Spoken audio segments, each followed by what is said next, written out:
front and center for a lot of these guys. Yeah, this is the most important of the 3 games, I think, Brian, because I think a lot of the roster decisions will be made ahead of time. Not every single one, but going into the 3rd preseason game, it's going to be more about getting your starters tuned up and ready to go to kick off the season. So this is a great opportunity tonight.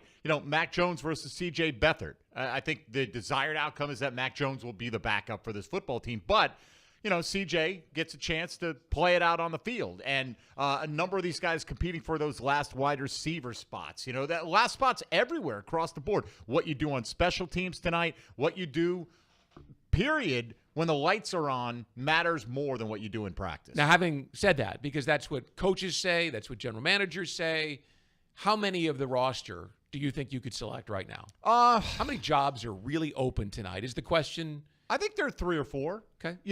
Because it becomes a question of, how many running backs are you going to keep, for instance? Okay, I saw Demetrius Harvey, the Florida Times Union, did a projection this week where Dearness Johnson, doesn't make the team.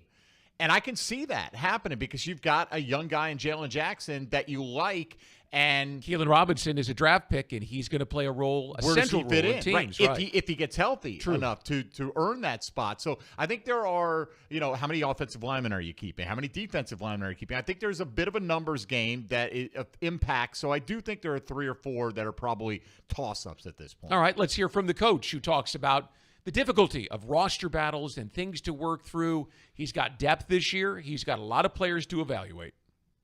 I can think of a couple of positions. I think there's some really good battles going on the defensive line, offensive line as well. With some of the young guys that are emerging, and it's not.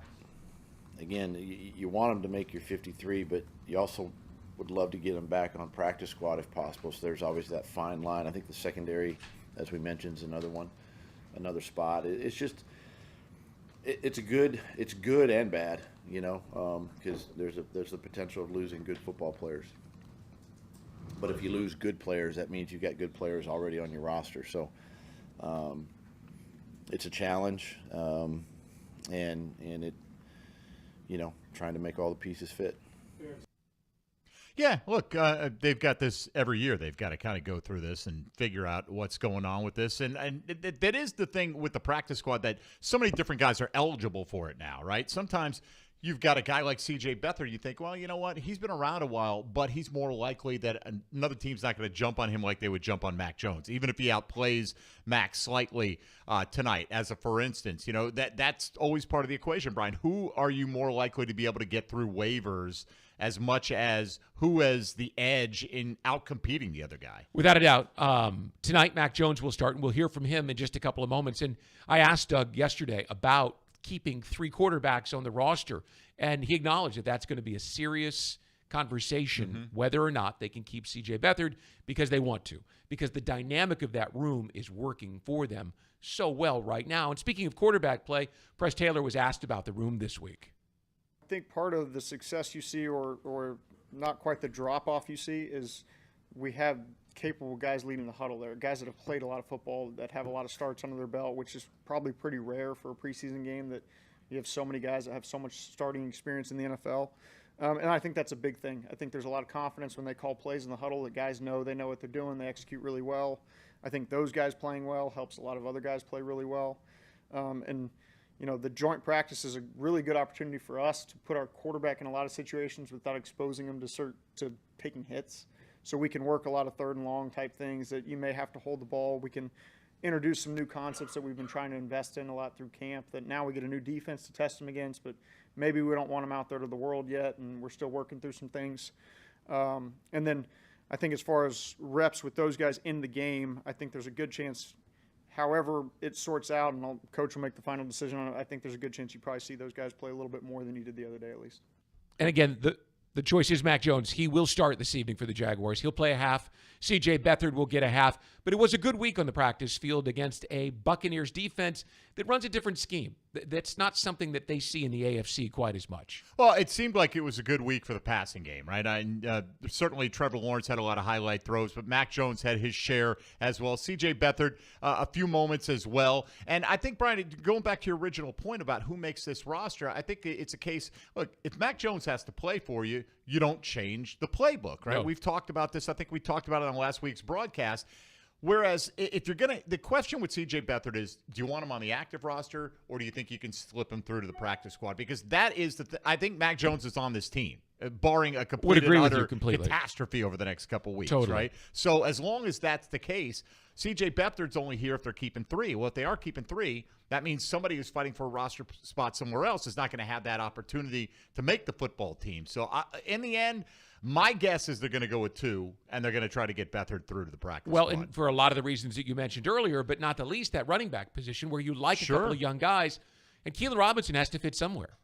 He's a guy who's going to have a role in your return team. That's why you drafted him. 2 coordinators rave about him, right? I mean, Heath Farwell and Press Taylor both love what they've seen when he's been able to contribute. Right. The toe has been a problem for him. It has been an issue, right? But they obviously saw something in him to draft him primarily as a special teams guy. But, and Heath Farwell pointed out, he's going to play on all the teams, not just kickoff return where he would be one of the return guys, but he's going to be on coverage on punts. He's going to do the whole thing. And, if he can contribute even a little bit as a running back on game day, if he's going to be active, that's one less spot potentially for somebody else. A kid that starts at Alabama, goes to Texas, tells you he is used to the high level of competition. No doubt. Talked to him one day during training camp. Great interview, a guy who understands the dynamic of what they're looking for, both in the return game and on the offense. Let's talk with Mac Jones, right? This might be the most significant action he gets the rest of the way. Little time next week in Atlanta, obviously.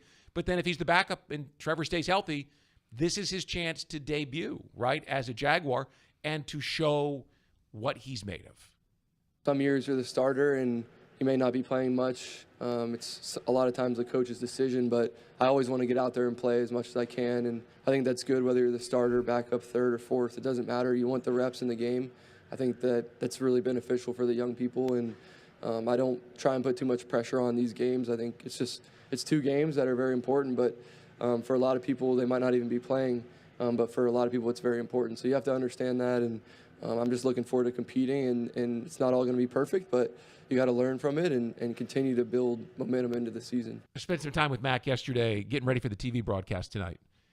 It's clear that this is a reset for his career, but not his confidence. I mean, despite the way that last season went, Mac Jones is very confident in his ability and his place as a starter in the NFL. Well, we talk about Trevor Lawrence's rookie year, the dysfunction on this team with the coaching staff and how you almost give him just kind of a pass for that season, and it really started in 2022. Well, Mac Jones was asked to play in an offensive system without an offensive coordinator. Yep. It was a very dysfunctional system that Bill Belichick had set up offensively around Mac Jones.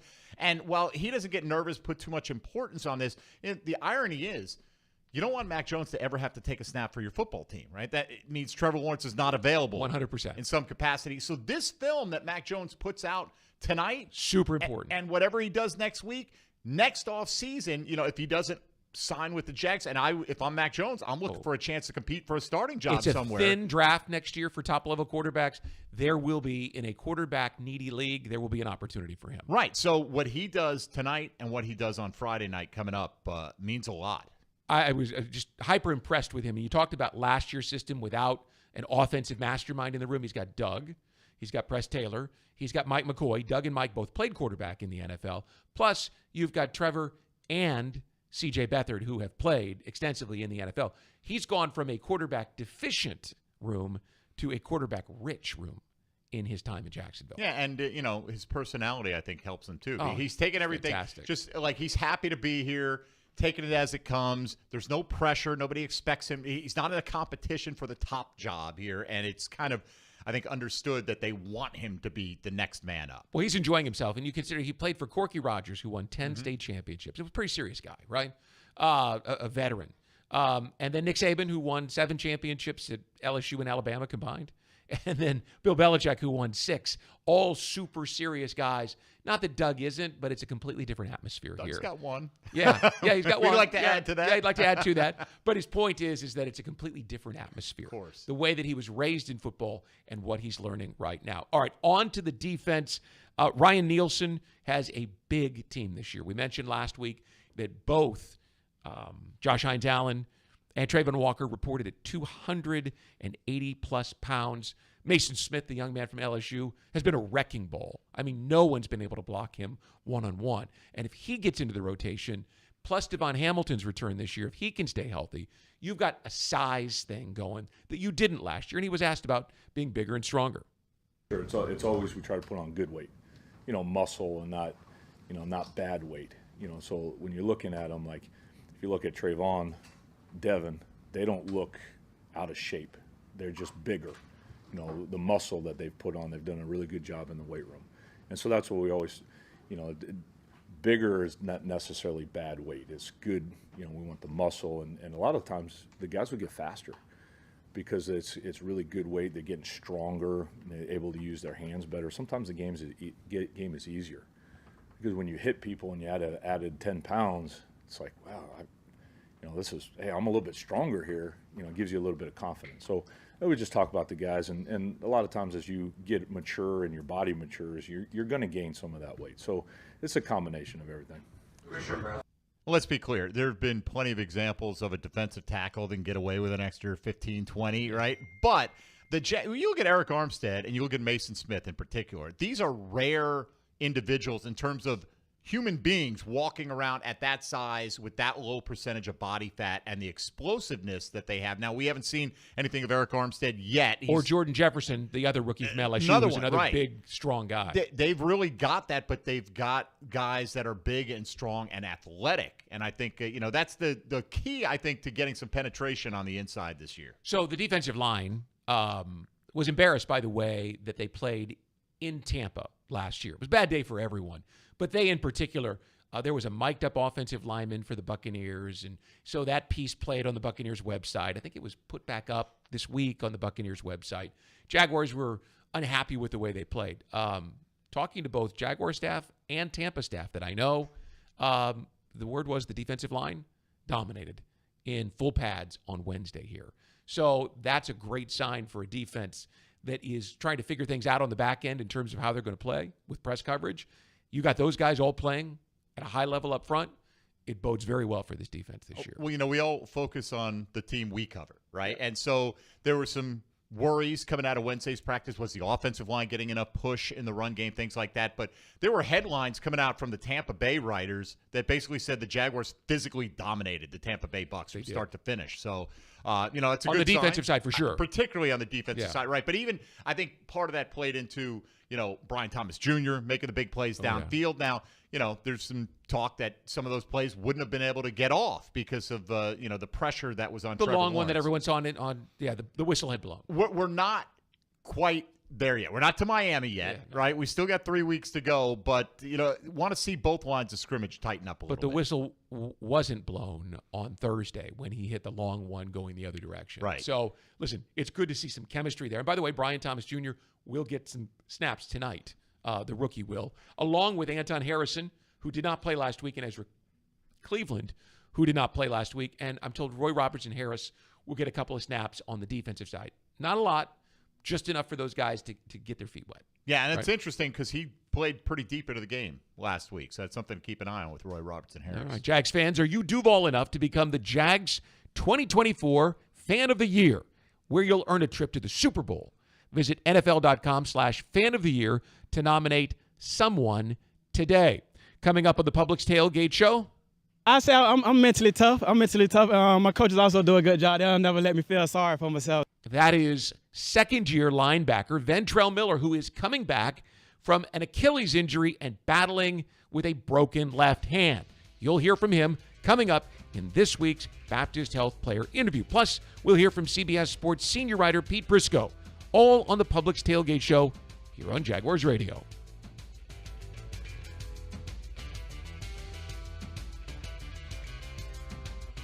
It's game time, Jaguars fans, and Publix knows that football is all about pairings.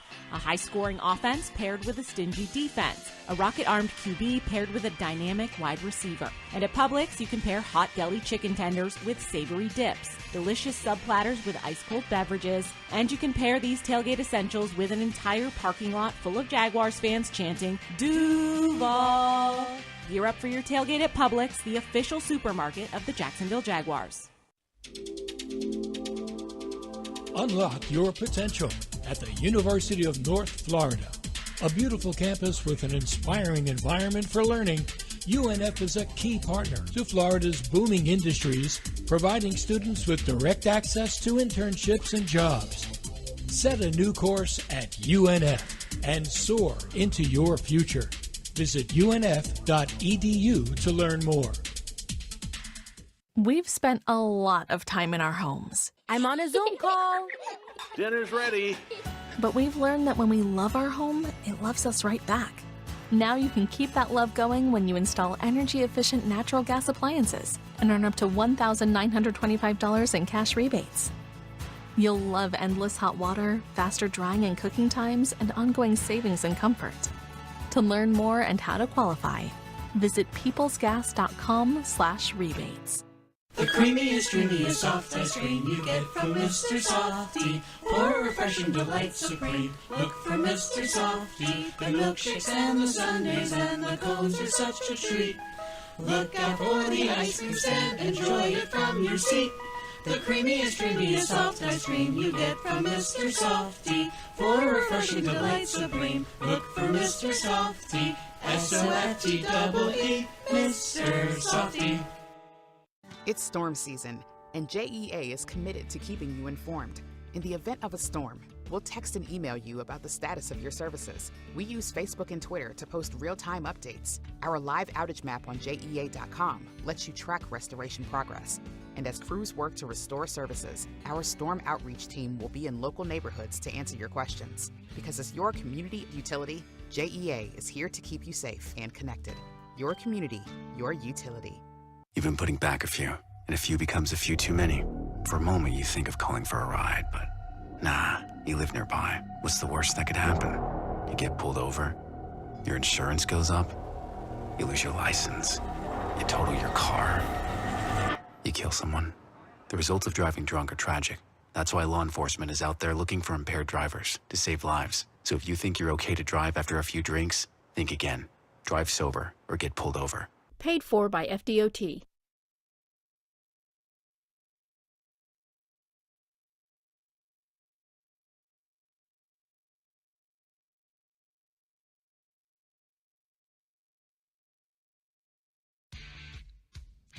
Brian and Mike back with you here from the Hyundai Studios inside the Miller Electric Center at EverBank Stadium.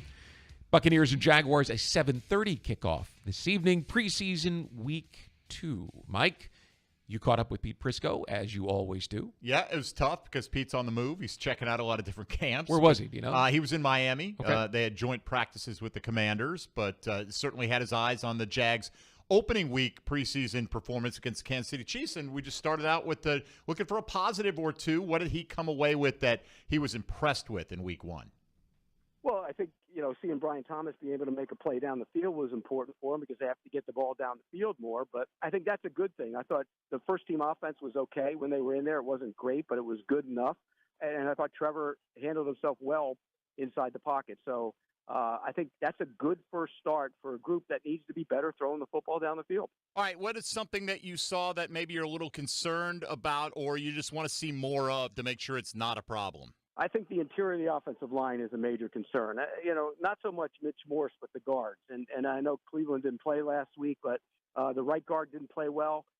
There was a guy that went in and played well at right guard, and he played well at left guard. And I think they might have to look at that seriously. Cooper Hodges did a really nice job. He was physical and really did some good things in the run game. I think that, Sheriff is the right guard for now, but that might be a problem going forward, and I think they might have a competition on their hands. Yeah, Pete, of course, this week we saw the joint practices between the Jags and the Buccaneers, and that was one of the issues, particularly when the pads were on Wednesday. That offensive line was not getting a lot of push on the interior. And, with Ezra Cleveland, they say he's going to be fine, but him missing, not playing every rep with the first team, that's giving Cooper Hodges more chances to work with the first team, albeit at left guard. But you would assume the challenge would be to Sheriff, right? Because they just committed financially to Ezra Cleveland. And I think that entire trio needs to play better. But that is you think the right guard spot is the one to watch.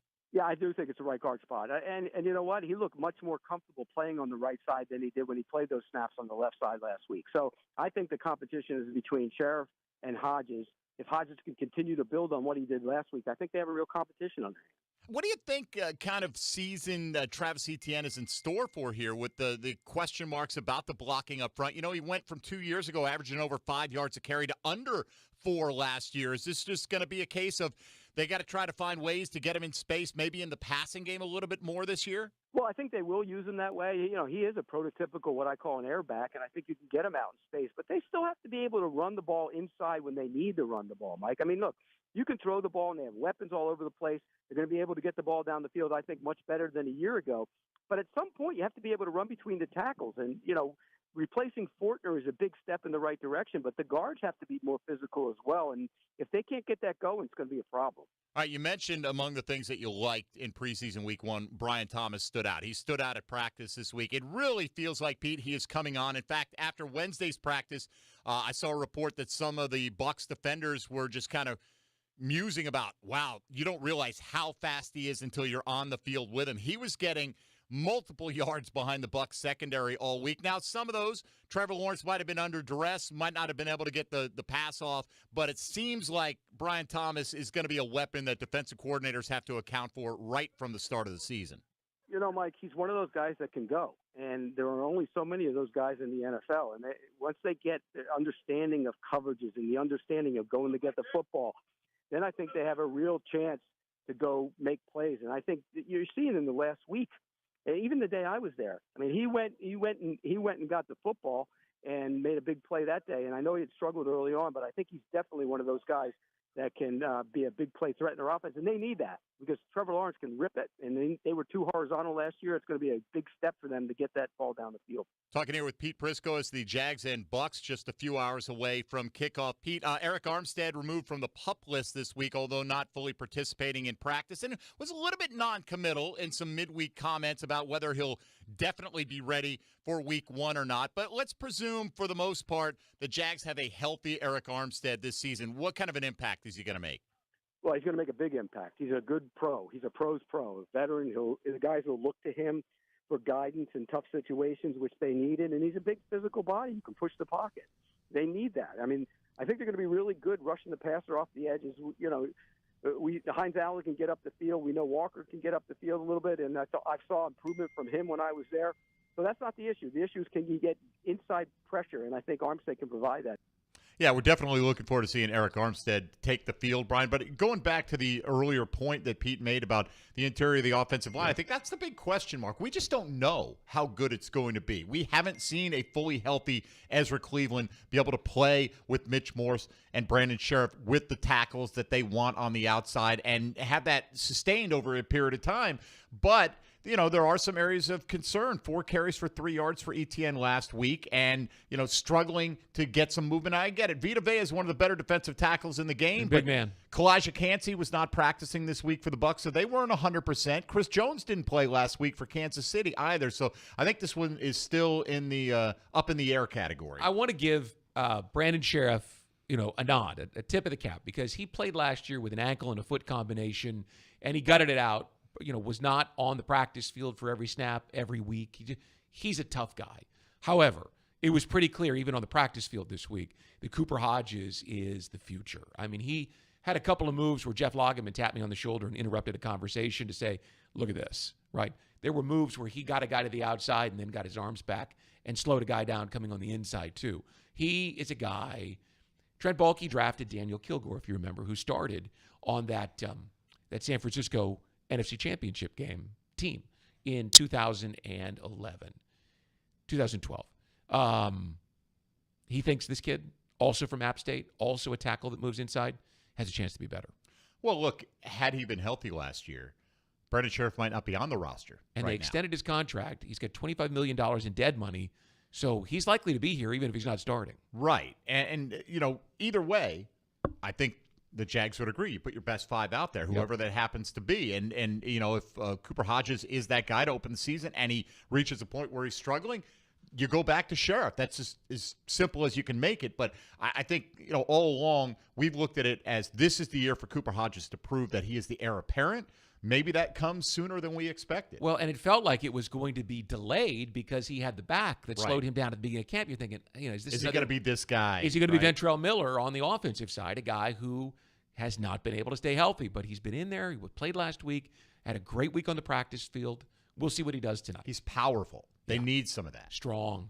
Really, a really strong guy. Speaking of Ventrell Miller, here's a guy who at Florida had ankle and knee injuries his senior year, came in, and last year tore his Achilles. Mike, have you ever heard of a guy who comes back and looks faster after tearing his Achilles? Doesn't happen very often. No. Can you think of one? You can't even really think of guys that come back and are equally as fast, at least not immediately, not in the first year back. He's running all over the field. I mean, he's not going to displace Foye Oluokun, but he's going to push him. I mean, you look and see that this is a guy that you can build your defense around. He is fast, and he arrives with some force. However, I asked him first and foremost, how are you back so quickly from an injury that mostly takes guys 2 years to get back from? I say being resilient. I hit the offseason attacking rehab. It was a grind. Every day grinding. The plan was to come back bigger, stronger, faster. So had to put in the work for that, and it's starting to see you can start to pay off, I say. And then you suffered the hand injury. I mean, how do you keep your mental state up? Or after getting through the Achilles, is it no problem? I say I'm mentally tough. My coaches also do a good job. They'll never let me feel sorry for myself. So when I'm in the hole getting injured, they always picking me up, telling me I got to get reps still, all that kind of stuff. So just being resilient and mentally tough, I say, has been a journey for me. Just having so much injury, dealing with so much stuff. So, tell me about the new scheme and how it fits you. I'm going to guess for a 4-3 linebacker, a 4-3 scheme makes you smile. Yeah, most definitely got them big dogs up front, make my job a little bit more easier.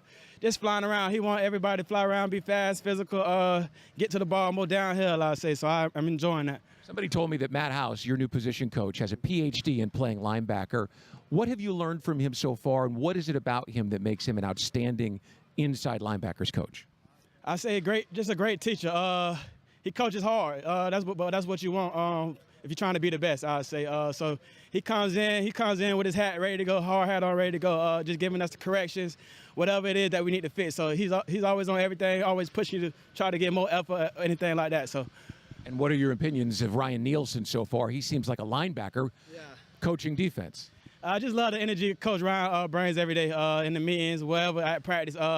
Always high energy, wants to see the defense do good, flying around. So, how do you think you played last Saturday, and how excited are you to get a lot of playing time this Saturday? I mean, a lot. Yeah, it was fun. Last week was fun. Got my feet wet a little bit. It's been a minute since I went out there, so that was fun. I say I did a pretty good job, all right job, I say, but I'm hoping to doing even better this week. And so people who are watching the guy wearing 51 are going to see what kind of a linebacker? Oh, fast, physical, getting to that ball, I say, trying to make plays. That's what you're trying to see, a playmaker.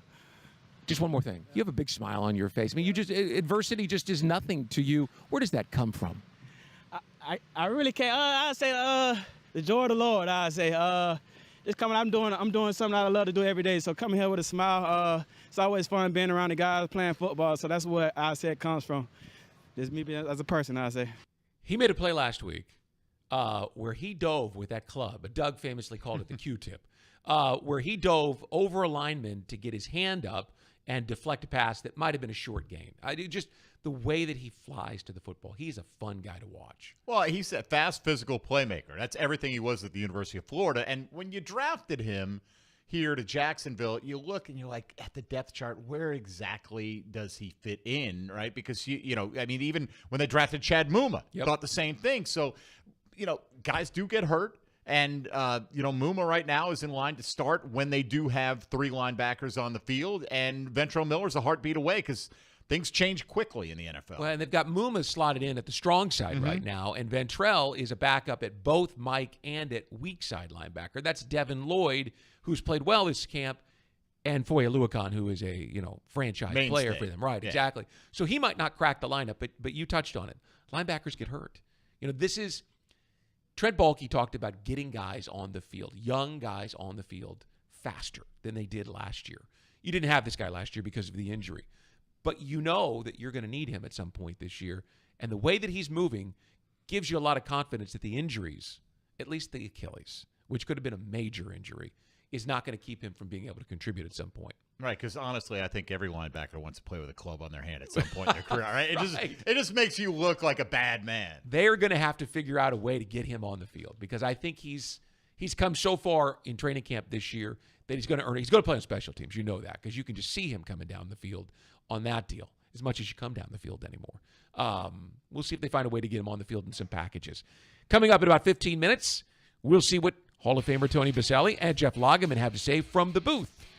But next, Mac and CJ, they've done an outstanding job, and I love the way they work together. That's quarterbacks coach Mike McCoy, who has a strong room to work with.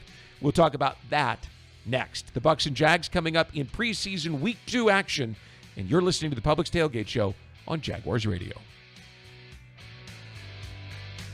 It's game time, Jaguars fans, and Publix knows that football is all about pairings.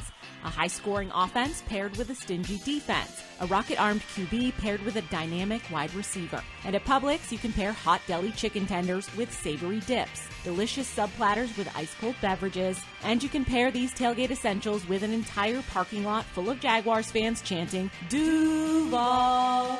Gear up for your tailgate at Publix, the official supermarket of the Jacksonville Jaguars. Tackle your marketing needs with Kessler Creative. Providing direct mail services for more than a decade, Kessler has a wide range of services from small mailers to large banners and signs.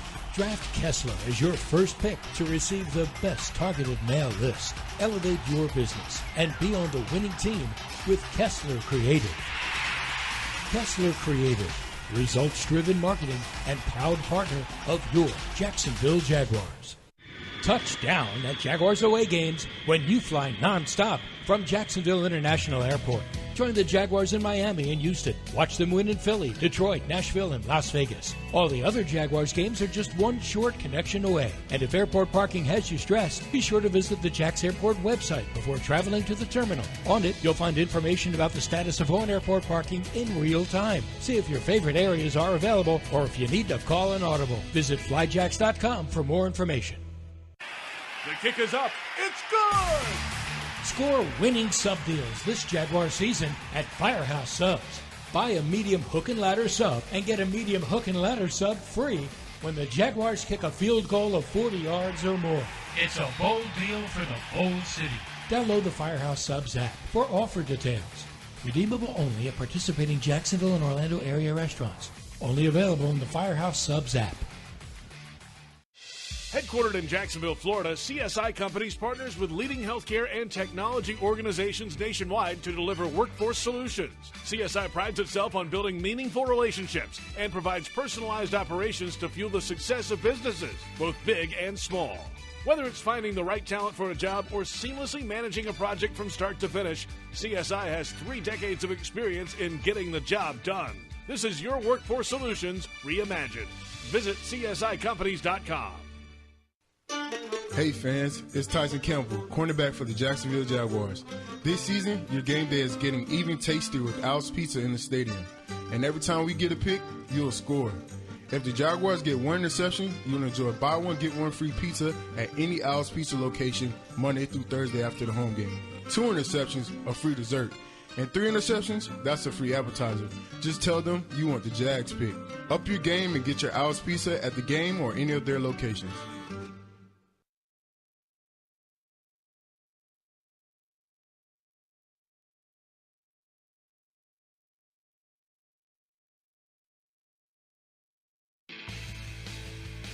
Rolling right along here through the first hour of the Publix Tailgate Show. Brian and Mike with you from the Hyundai Studios inside the Miller Electric Center at EverBank Stadium. Bucs and Jags come your way at 7:30 Eastern Time. And the Publix Tailgate Show is presented, of course, by Publix, where shopping is a pleasure. Well, tonight, we'll see Mac Jones in his Jaguars starting debut.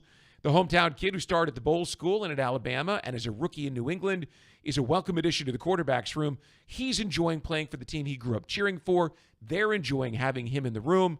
Both coaches and teammates just enjoy being around the guy. Well, I'm very fortunate with the three guys we have in the room. Trevor, Mac, and CJ, they've done an outstanding job, and I love the way they work together. And, you know, all those guys have played a number of snaps in this league, so there's a lot of knowledge, not just good players, but just football knowledge, and they're coming from different systems. You know, CJ coming from San Francisco, Matt coming from New England, our system we have here. So there's a lot of great conversations when we're all together, whether coach is in there, press is in there, you know, just bringing up different ideas. So it's just another veteran in the room with a lot of playing experience and great knowledge and an understanding of how we want to play the game. You've seen a lot of quarterback situations. How's he handling it? I mean, he was the starter, and now he's not. How does it go for a quarterback, young, talented guy, to handle that transition? Well, the great thing for him is that he's been well coached his entire life. Well, he was here playing high school football, in college, NFL. He's had some great coaching, and it shows here when he came here, his football knowledge, the way he picked up the system. And the hardest part for a guy coming in a new system is just really, I mean, it's still football. You know, it's a lot of similar plays. You just call things different. So it's just a matter of getting used to our way of doing it here in Jacksonville versus the way he did it in New England and calling at certain times. And then, you know, his understanding the system of the way we play at the line of scrimmage, you know, there's a couple things he might revert back to, but that's normal.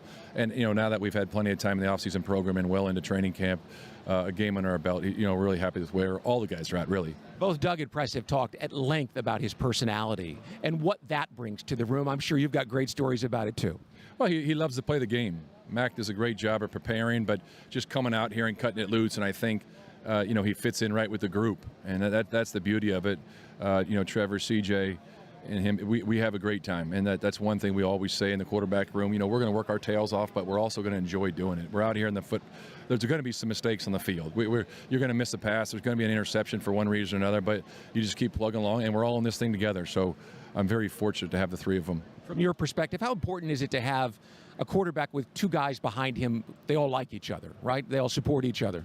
It's a great room. That's the key, and that's the one thing.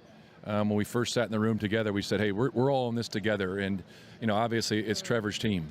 You know, and Coach explained the situation to both CJ and Mac. We started the offseason program and said, hey, we're going to go out there and compete, but we're in this together. So let's enjoy doing it, and we're going to work a certain way on a daily basis, and let's just go out and do it. So it's been a lot of fun for me, just because you just let those go out and play. You know, they know what to do. They know how to change all the protections with their experience, things like that. And more often than not, they know what their problems are from play to play. You got a couple of days with the Bucs in joint practices. What'd you get out of that?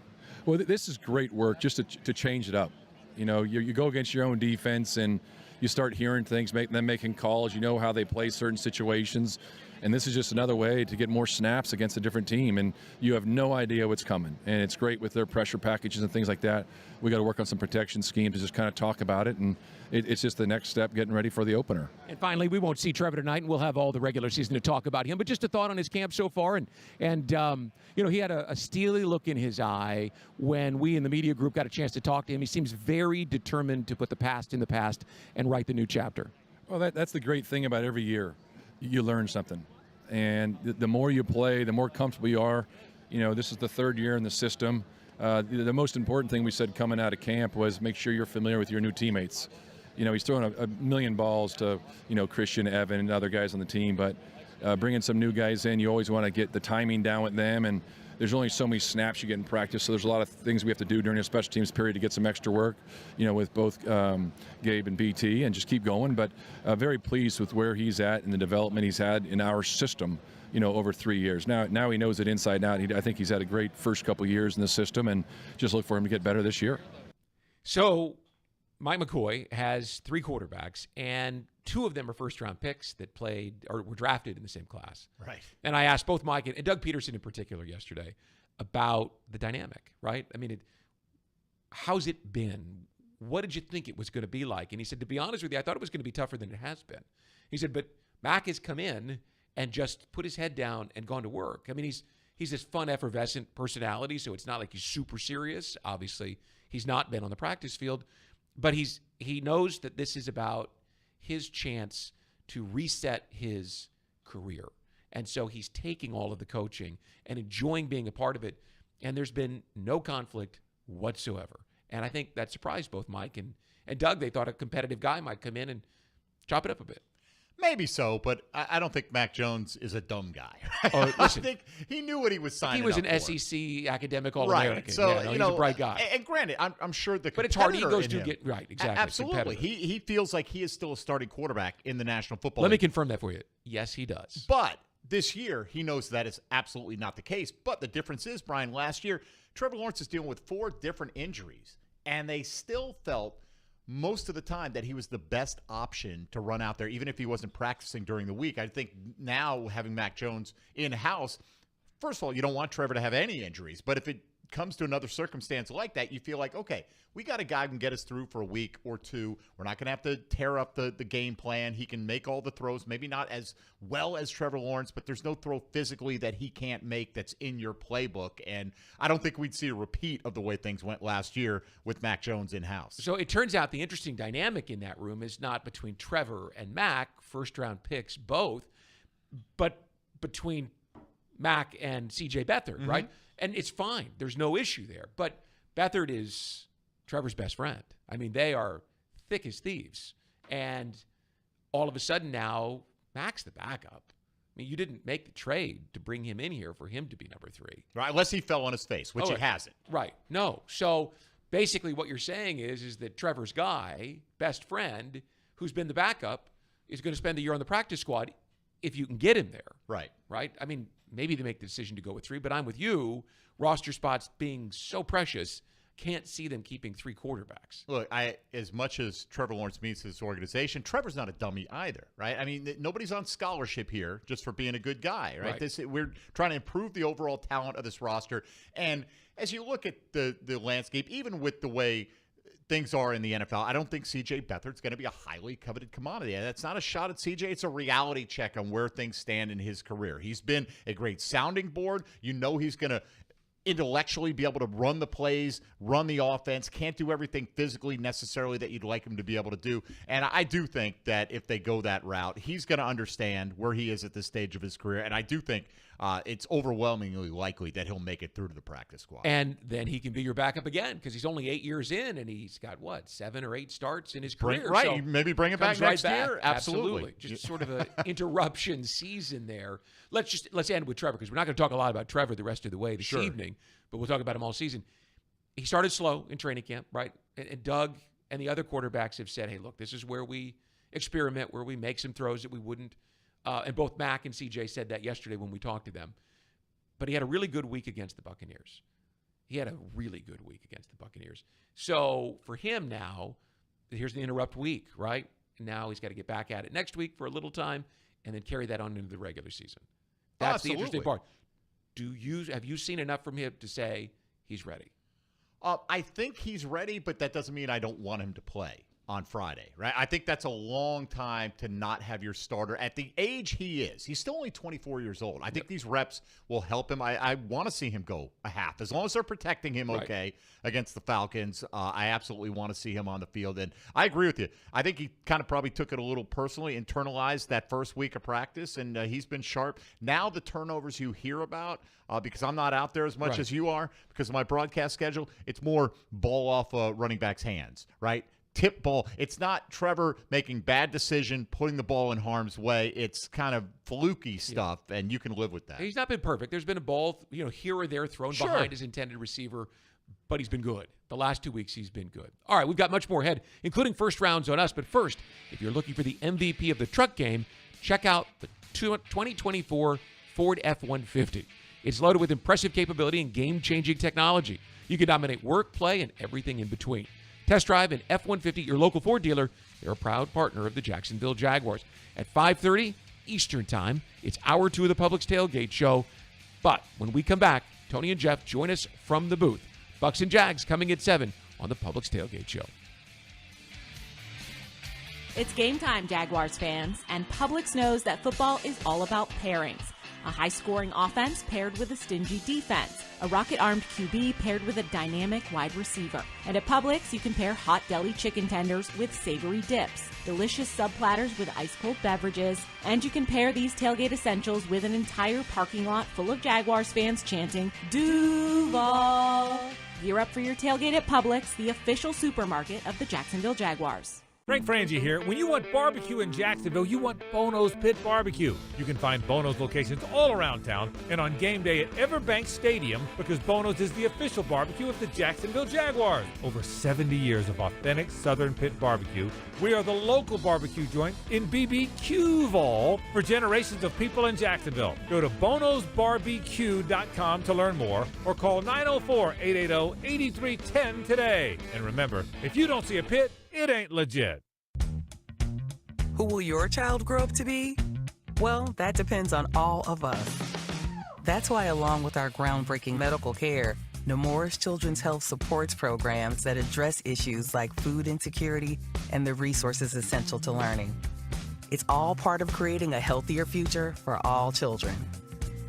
So, they can grow up to be whoever they want to be. Nemours Children's Health. Well beyond medicine.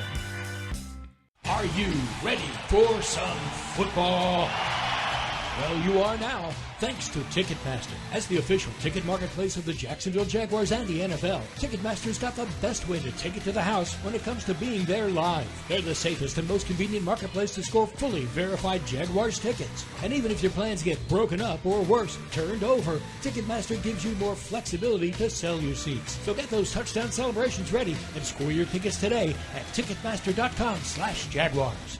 Hey Jaguars fans, as the official whiskey sponsor of the NFL, it's not kickoff without the generous spirit of Crown Royal. And that's why they've built the Crown Royal Rig.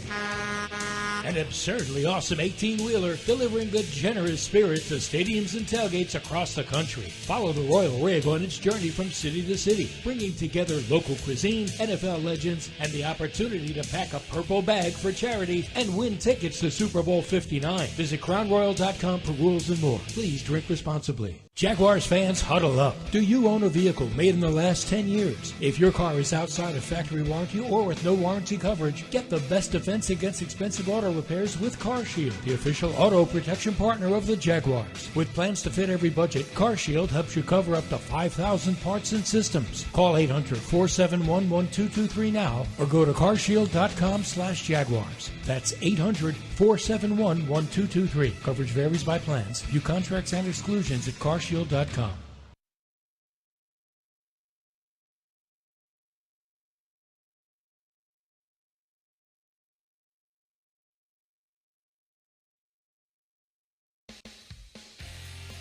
And we're back. Final segment of the first hour of the Publix Tailgate Show. Brian and Mike with you from the Hyundai Studios, getting you set for kickoff at 7:30 Eastern Time between the Jaguars and the Buccaneers. Time now for First Rounds on Us. New York Jets, first-round choice, Jeff Lageman. Jacksonville Jaguars have selected tackle, Southern California, Tony Vaselli. And so we go to the broadcast booth now and welcome in Jeff and Tony. Warmer this week than last week, fellas? I don't know about that, Brian. Probably about the same. All right. Yeah, I think it's hot. It's hot. Yeah. It's just hot. I will say that yesterday was kind of nice. You know, Yeah. And I'm kind of jealous. You know, you turn on the TV and you see teams playing on a Saturday afternoon in preseason. Boy, wouldn't that be nice here? Yeah. Yeah, especially since it's about as hot here right now as it is at 1 o'clock in the afternoon anywhere else in the summer. I'm just saying. All right. Well, hey, first round on us. Well, that or Why a not? Friday night or Thursday night. Just have the weekend. Yeah, Just I'm cool with that. Because we're not going to have any weekends for a long time. No. Nobody who's listening right now feels sorry for you. at Oh, all. no. I'm By not the way- asking to be sorry for. I'm just saying this is great. We got a great life. We got to talk about football for a living. But These Pete positions Prisco's are solely our own and have nothing to do with the players. No. Pete Prisco's saying of if it's good for me, it's good for me is certainly apropos right now. First round on us is presented by Ancient City Brewing. Taste history, make history. And let's begin with our Finding Solutions presented by the University of Florida, the #1 university in the U.S. News and World Report's #1 state for education. So would you keep 2 quarterbacks or 3? How do you guys see the quarterback playing out on the roster? Brian, that is the easiest question I think you've ever asked us. Well, I'm trying to make it easy for you. It's preseason. Preseason, warming us up. It's hot outside, so it doesn't take much to get warmed up. 2, it's a no-brainer. You're not going to burn an extra roster spot, especially with the practice squad rules. And I think you'll put C.J. Beathard on practice squad, and you're going to go with 2. Mac Jones is the backup. He'll 2 start on the tonight. active, 1 on practice. That's what I think. And now the risk there is does a team looking for a veteran backup, do they go grab C.J. Beathard? Possibly. Maybe. But I think it's not worth tying up a roster spot to have 3 guys on the active roster. I think the beautiful thing about practice squad is that if you got a player who you really like, and with the game day rules for quarterbacks, you can elevate CJ a whole bunch, and then he would get more closer to being like active roster pay. But I don't know if they can do that. I mean, maybe there is some team out there that would say, you know what, we want to have CJ, but I think 3 would be the perfect scenario for this football team. And then, like Tony said, you got Trevor and obviously Mac on the active roster, and then CJ on the practice squad. Guys, let's talk about the guys up front protecting him. I know this is probably going to be a weekly discussion to some degree, but did not a lot of running room for Travis Etienne with the first team last week. Small sample size. Not a lot of room created from what I gathered on Wednesday's full padded practice versus the Bucs in the same capacity. But the guy who's getting a little bit of buzz, and Jeff, we talked about him earlier in the week, is Cooper Hodges. Could he play well enough over the next few weeks to put himself in the discussion for a starting spot? I think it's a very interesting question, and two ways to think about it. First off, I thought that he was the highest graded offensive lineman in that first preseason game, and that was if you looked at even both teams. But do you have enough sample size to trust him going into the season? The answer to that would be no. So I think you're going to be going with Brandon Sheriff because, that's the position where Cooper right now is really comfortable, is on the right side at right guard, even though he's never really started a real game at right guard. He's only played right tackle his whole career, and had a conversation with him about that, and he said that he's just really comfortable on the right side, and it's been a little bit of an adjustment moving to guard. But I think that, next week, Mike, and I was talking about this earlier this week with JP, I think in the last preseason game in Atlanta, what Brandon Sheriff is. And, Tony, this is kind of a question for you too. Do you really need that last preseason game to get this comfort level with your guys and the continuity? Or is it more valuable to get reps to a guy that may be a guy at some point this year? Is it more important to get him reps next week in Atlanta? Well, I don't think there's anything Cooper can do to earn the starting job on his own. Now, I think the only way he starts is if there's an injury to Brandon Sheriff. That's the only way. That's the first thing. Jeff, I would typically say yes, and maybe I get him some reps with the second unit.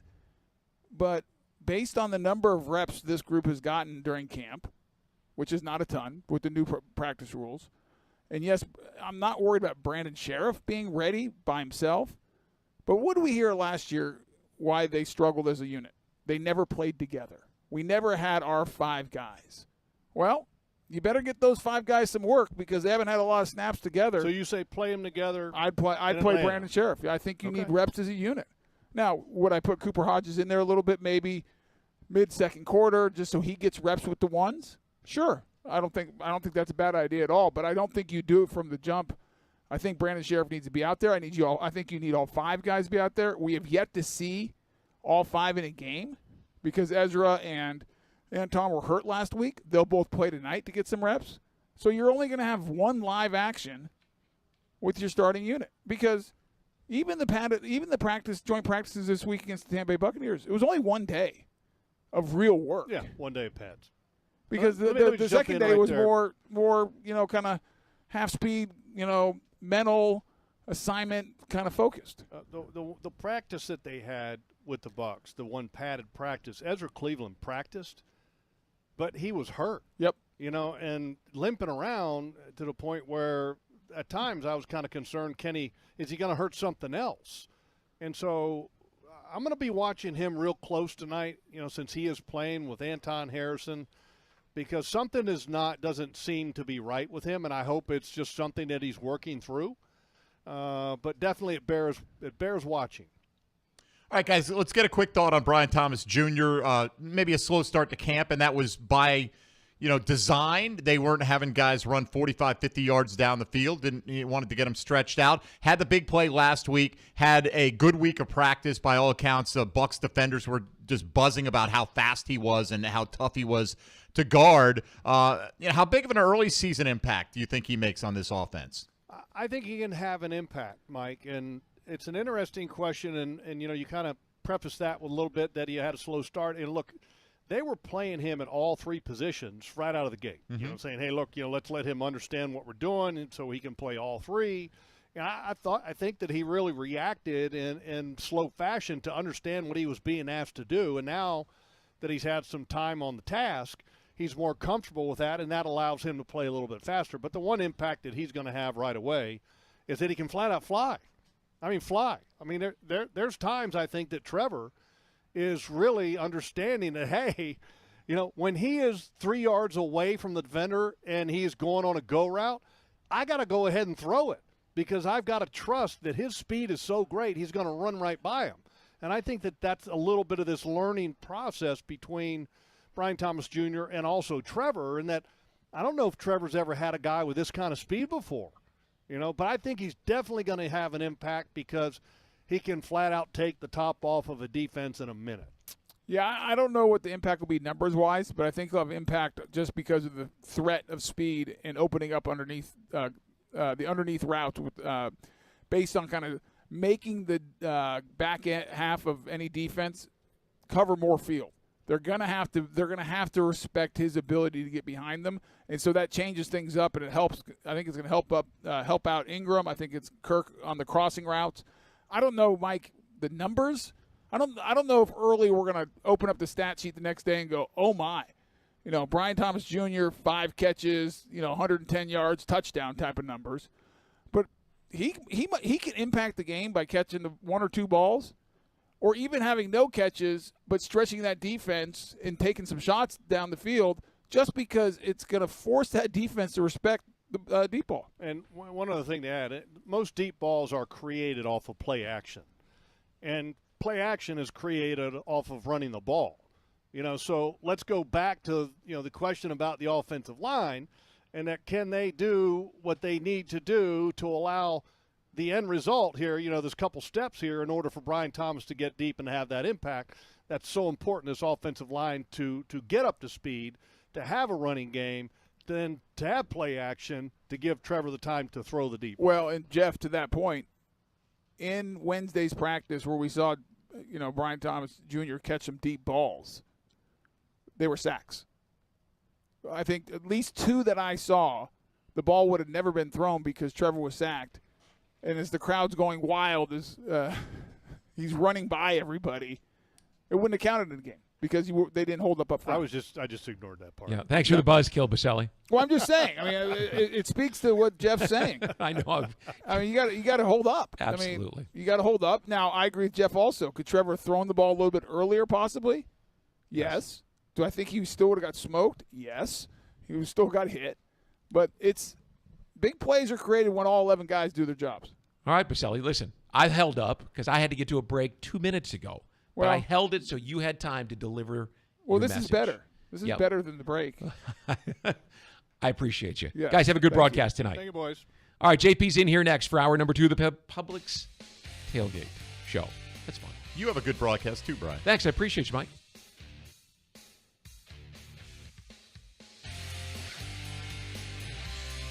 It's game time, Jaguars fans, and Publix knows that football is all about pairings. A high-scoring offense paired with a stingy defense. A rocket-armed QB paired with a dynamic wide receiver. And at Publix, you can pair hot deli chicken tenders with savory dips. Delicious sub-platters with ice-cold beverages. And you can pair these tailgate essentials with an entire parking lot full of Jaguars fans chanting, Duval! Gear up for your tailgate at Publix, the official supermarket of the Jacksonville Jaguars. Brooks Rehabilitation is proud to be the official rehabilitation partner of the Jacksonville Jaguars. We are here for them, and we are here for you. Ranked #1 physical rehabilitation hospital in Florida by U.S. News and World Report, our playbook is individualized treatment and exceptional care to get you back to living your life. Brooks has cutting-edge technology and therapy solutions in every care setting, treating sports injury, orthopedics, brain, spinal injuries, and more. Go beyond your expectations with Brooks Rehabilitation. Mr. Chubby's Wings is a whole lot more than just wings. Craving the ultimate game day experience? Look no further. Swing by Mr. Chubby's and indulge in the biggest and best wings in town, all while soaking up the lively atmosphere with fellow sports fans. With plenty of game day specials and locations on the West Side, Fleming Island, Ponte Vedra Beach, and new this season, EverBank Stadium, they're here for all your game day needs. Mr. Chubby's Wings is a proud partner of the Jacksonville Jaguars. Mr. Chubby's Wings, before the game, after the game, and during the game. Want to cruise down an open road in high-performance style? Visit JacksCorvetteGiveaway.com for a chance to win the ride of your dreams. A brand new 2024 Corvette Stingray Coupe. With its sleek design and cutting-edge technology, this vehicle is built for speed and luxury. So what are you waiting for? Enter to win at JacksCorvetteGiveaway.com today. No purchase necessary. Open only to legal residents of the states of Georgia and Florida. 18 years of age and older. Some restrictions apply. Void where prohibited. Ends 11/15/24. For entry information and official rules, visit gotoeventlink.com/rules. You've got to watch your NFL team every Sunday, and Verizon's got you covered for all your team's out-of-market games every Sunday afternoon. Come on! From kickoff to sign-off, from first downs and touchdowns to turnovers and overturned plays. After review, the pass was incomplete. Nice! Let's go! This season, win every Sunday with Verizon. Get a great deal on NFL Sunday Ticket from YouTube and YouTube TV and a new phone. Excludes digital-only games. Terms and embargoes apply. You've been putting back a few, and a few becomes a few too many. For a moment, you think of calling for a ride, but nah, you live nearby. What's the worst that could happen? You get pulled over, your insurance goes up, you lose your license, you total your car, you kill someone. The results of driving drunk are tragic. That's why law enforcement is out there looking for impaired drivers to save lives. So if you think you're okay to drive after a few drinks, think again. Drive sober or get pulled over. Paid for by FDOT.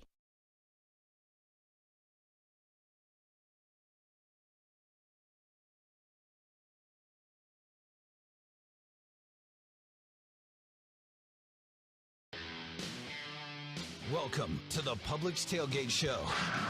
JP Shadrick, Mike Dempsey, and Brian Sexton have all the news and information to get you ready for today's game. Into the end zone, touchdown! The Publix Tailgate Show is brought to you by the University of Florida, Farah and Farah, Yucatan Guacamole, Baptist Health, and by EverBank.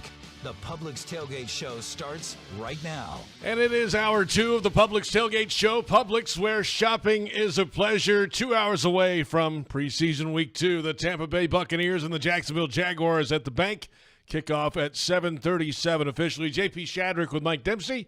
We're at the Hyundai Studios at the Miller Electric Center and ready for another preseason get-ready ball game. You know, there's not going to be any starters out there tonight. I know you guys talked about this some in the first hour. There'll be a few that get a little time, but this is a big moment for guys that might be on the bubble on the outside looking in. Yeah, and it feels different to me, JP, as well, than a typical, go back 3 or 4 years, fourth preseason game, right, where you wouldn't have any starters playing and maybe a few backup spots are on the line because we know, that the Jag starters are going to return on Friday night, and there are a sprinkling of guys that didn't play last week that'll get in there, but there are a lot of jobs on the line, and this is a better roster than we've had in, let's call it, the Trevor Lawrence era here in Jacksonville. And so, the decisions on who to cut, the guys that are going to be let go by this football team are going to be higher quality players than we've seen in the past. That's a great sign.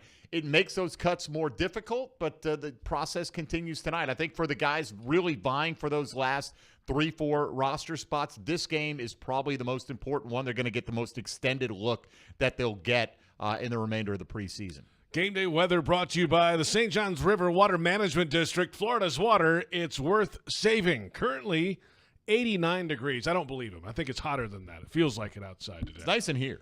Nice and sunny, though. No chance of rain tonight, so should be clear skies and fantastic conditions. Certainly when the sun goes down, for the Buccaneers and the Jaguars. Here are some of today's top stories, starting with the starters, for the most part not going, including quarterback Trevor Lawrence. Mac Jones and C.J. Beathard will each get a half of game action tonight.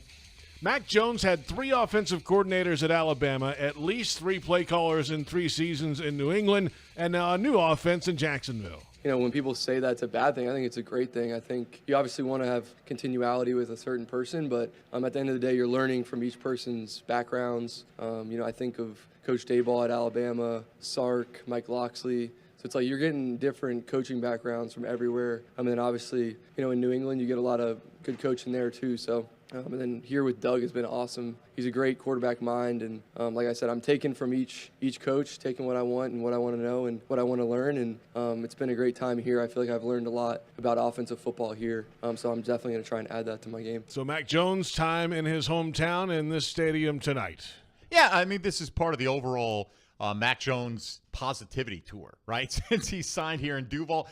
He's not a dummy. We talked about this, Brian Sexton and I, in the first hour here on the Publix Tailgate show, JP, that he comes into a situation where he probably in his mind thinks, I'm still good enough to start in the National Football League. But that's not going to happen here in Jacksonville. So go out and compete and, in as stress-free an environment as you can find. But the tape he puts out there today and what he puts out next week is probably what he's going to get judged on when he's looking for a job next year, next offseason. So this is very important for Mac Jones tonight. Absolutely, and no doubt about it. C.J. Beathard will get the other half of football tonight.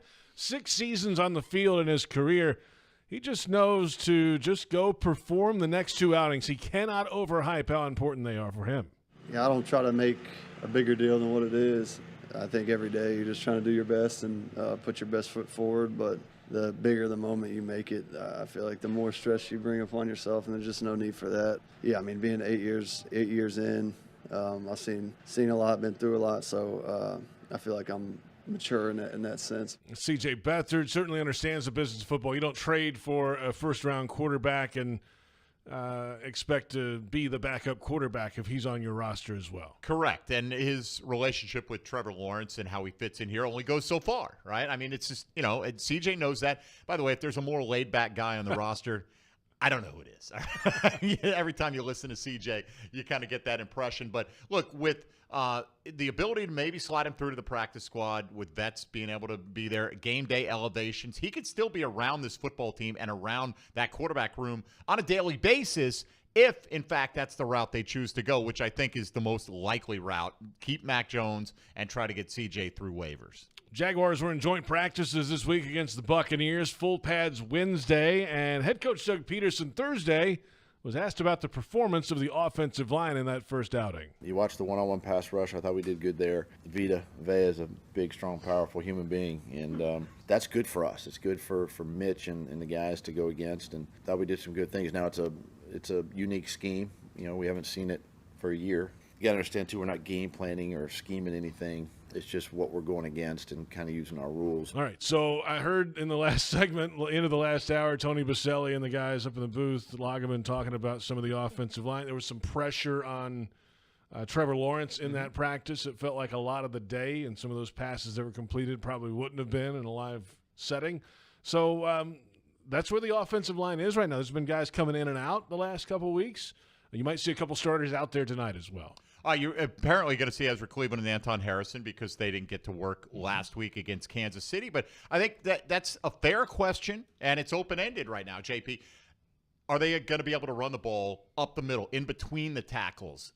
Didn't see much evidence of that last week. Didn't see apparently a lot of evidence of that in the fully padded practice versus the Bucs. Again, that's not the end-all, be-all. Still have 3 weeks to go, but like to see them get some push up front, particularly Ezra Cleveland tonight. And Cooper Hodges is going to get some extended playing time. And as Tony Baselli pointed out, if you can't run the ball, you're not going to have that play action get respected, and that is what leads to a lot of the big play opportunities down the field. So hopefully they're able to use the field stretching capabilities, not only of Brian Thomas, but Gabe Davis has been a good player in that capacity. I know they're looking to use him in the intermediate range this year, but really the big question mark, I think, for this team as a whole going into the season that I don't think gets answered tonight or on Friday is how good is the middle three going to play on the offensive line.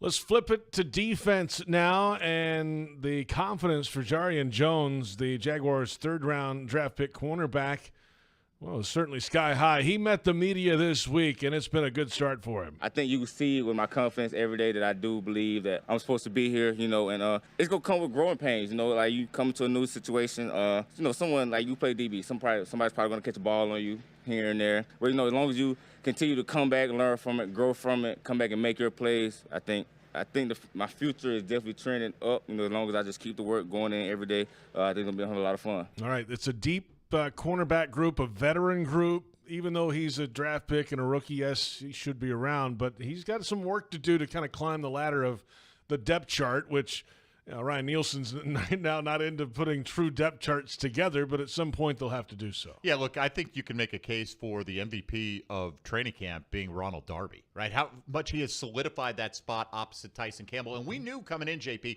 he has excelled in press man coverage throughout his career.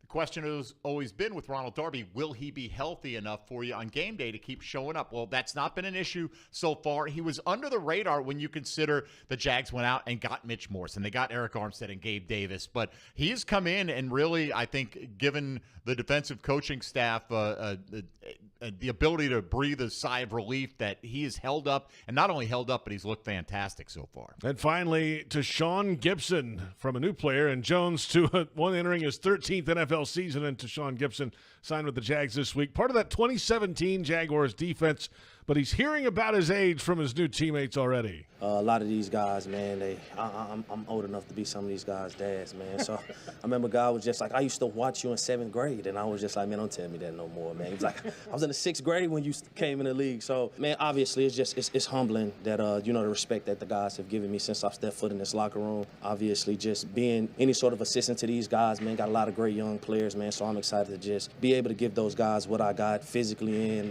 mentally for sure. To Sean Gibson back at it. He will miss the first 6 weeks of the regular season on a PED suspension. Jags fans can't make it to the game. We get it. You can easily donate your tickets to VetTix military veterans in the community through the Jaguars ticketing account page. Select more on the ticket page and select the game you'd like to donate. VetTix, tickets for troops. Let's head to EverBank Stadium in the broadcast booth. Kai Stevens, Jaguars reporter, standing by. And good afternoon, Kai. How's it look in the bank right now? Gentlemen, it looks good. I don't know if we just got spoiled last week, but I had so much fun watching preseason football. I feel like last week Doug talked a little bit about it, like there wasn't really a drop-off because of the quarterback play. It was exciting throughout the whole game, and I'm excited we have football back. Yeah, it's back, and you caught up with head coach Doug Pederson earlier today, and off the bus, if you will, and what kind of mood was the head coach in? We'll hear it in just a moment. What'd you take away? He's happy. He's always pretty happy-go-lucky, and I think preseason it's a little bit easier. It's not as stressful. But, yeah, I caught up with Doug, talked a little bit about joint practice and who we're going to see out there for quarterback tonight. Here with Jaguars head coach Doug Pederson. Doug, we're coming off 2 days of joint practice with the Buccaneers, the team in the past. Why is it so important for you to get joint practice, and what do you get out of that? I think the biggest thing is you get your starters in a controlled environment against their starters, and you really get some meaningful reps. I mean, we had, I think, combined plus reps on Wednesday and probably another 40 or so on Thursday. And it's just a really good way of getting those guys really good reps, and then you pull the wear and tear off them, from a ball game standpoint. Replace a preseason game a little bit in your mind because you can control it so much and get what you need out of it? It does. It does kind of take the game, the physicality that way off of them. You really get some great work, and then now your bottom half of your roster, let's say, and really it's really good work for them now, those guys, to really compete, show us what they can do, show us what they know, and go out and put their best foot forward. So we know we won't see Trevor. It's the quarterback. Who are you going to run out first, and what are you hoping to see from him?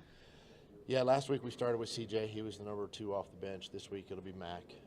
So Mac will get the start tonight, CJ. So hopefully they'll both play a half. Mac in the first half, and just want and take care of the football. Just run the offense like they're capable of doing. We talked a little bit about this last week, but there hasn't been a ton of drop-off because you have such a great quarterback room. Is that exciting because you can evaluate some of the other talent, really, because you have good quarterbacks in there? Yeah, the quarterback position really helps because you can do more things. You're not coaching up a rookie or a first-year player.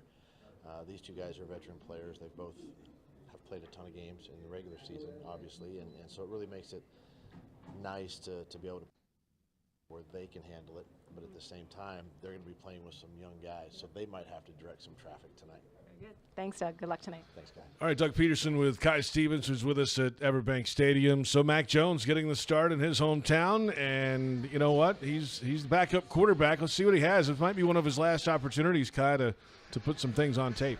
Absolutely. He talked to us yesterday before for some of our production meetings, and he's excited. He said he likes to play preseason football no matter what situation he's in, and I think he has a unique perspective on it, which is kind of interesting. You know, he wants to play, but he thinks he can be helpful to these other guys, right? Because these are some of mid-roster players, people trying to make a spot for themselves, become a starter on this team. And if you can play with a good quarterback, you can evaluate some of the talent better. If you're playing with, you know, maybe a guy that's not going to make any team, that's difficult on everybody. So he's kind of utilizing that opportunity not only for himself, but to help his teammates out as well. Kai, where will you be tonight? You got sideline again, right? I will. I'll be down on the sidelines. Me and Press, you know, we're down on the sidelines now, so should be fun. It's interesting. We didn't get to hear Press. We'll hear it again in the final hour, but just his reaction to being on the sideline. It's a little different vantage point for an OC. It is.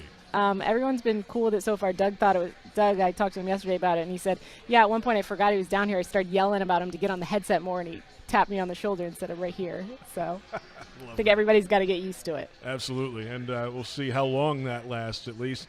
Kai, well done. Thanks a lot. Have a great night. We'll talk to you in a little bit. Thanks, guys. Kai Stevens joining us from EverBank Stadium with Doug Pederson earlier today. We'll hear from the head coach again, the final word before kickoff in Countdown to Kickoff in just a little bit on the Jaguars radio network. Coming up, players who will not dress tonight or starters that will. That might be the better way to go about it. We'll take a look around the league. We'll hear from Cooper Hodges as well.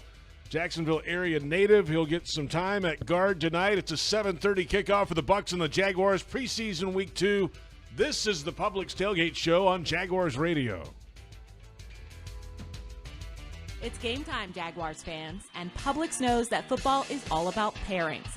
A high-scoring offense paired with a stingy defense. A rocket-armed QB paired with a dynamic wide receiver. And at Publix, you can pair hot deli chicken tenders with savory dips. Delicious sub-platters with ice-cold beverages. And you can pair these tailgate essentials with an entire parking lot full of Jaguars fans chanting, Duval!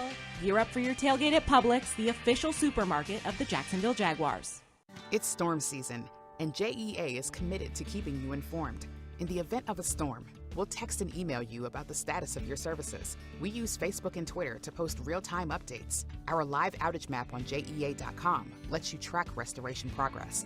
And as crews work to restore services, our storm outreach team will be in local neighborhoods to answer your questions. Because as your community utility, JEA is here to keep you safe and connected. Your community, your utility. Everyone wins when two great traditions team up.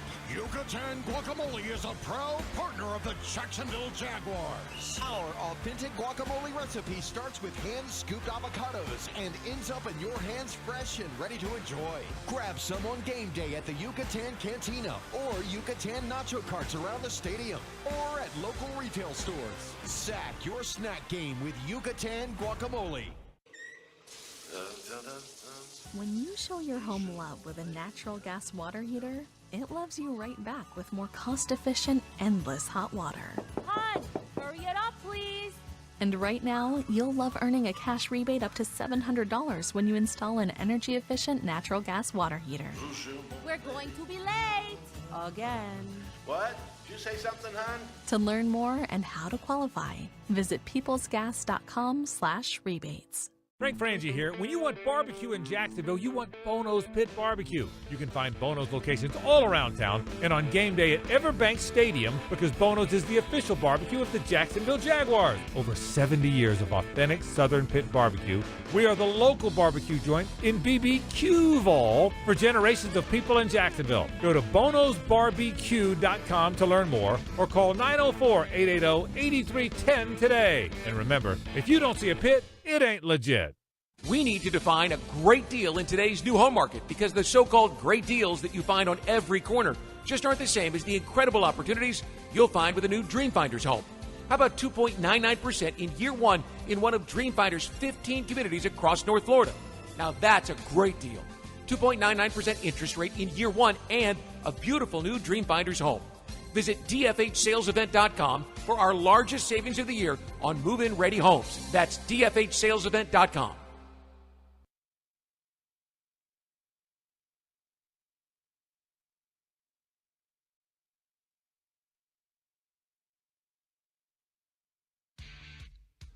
JP Shadrick with Mike Dempsey from the Hyundai Studios at the Miller Electric Center. The Publix Tailgate Show continues. We're closing in on preseason week 2. The Tampa Bay Buccaneers and the Jacksonville Jaguars at EverBank Stadium. 7:37, the official kickoff time.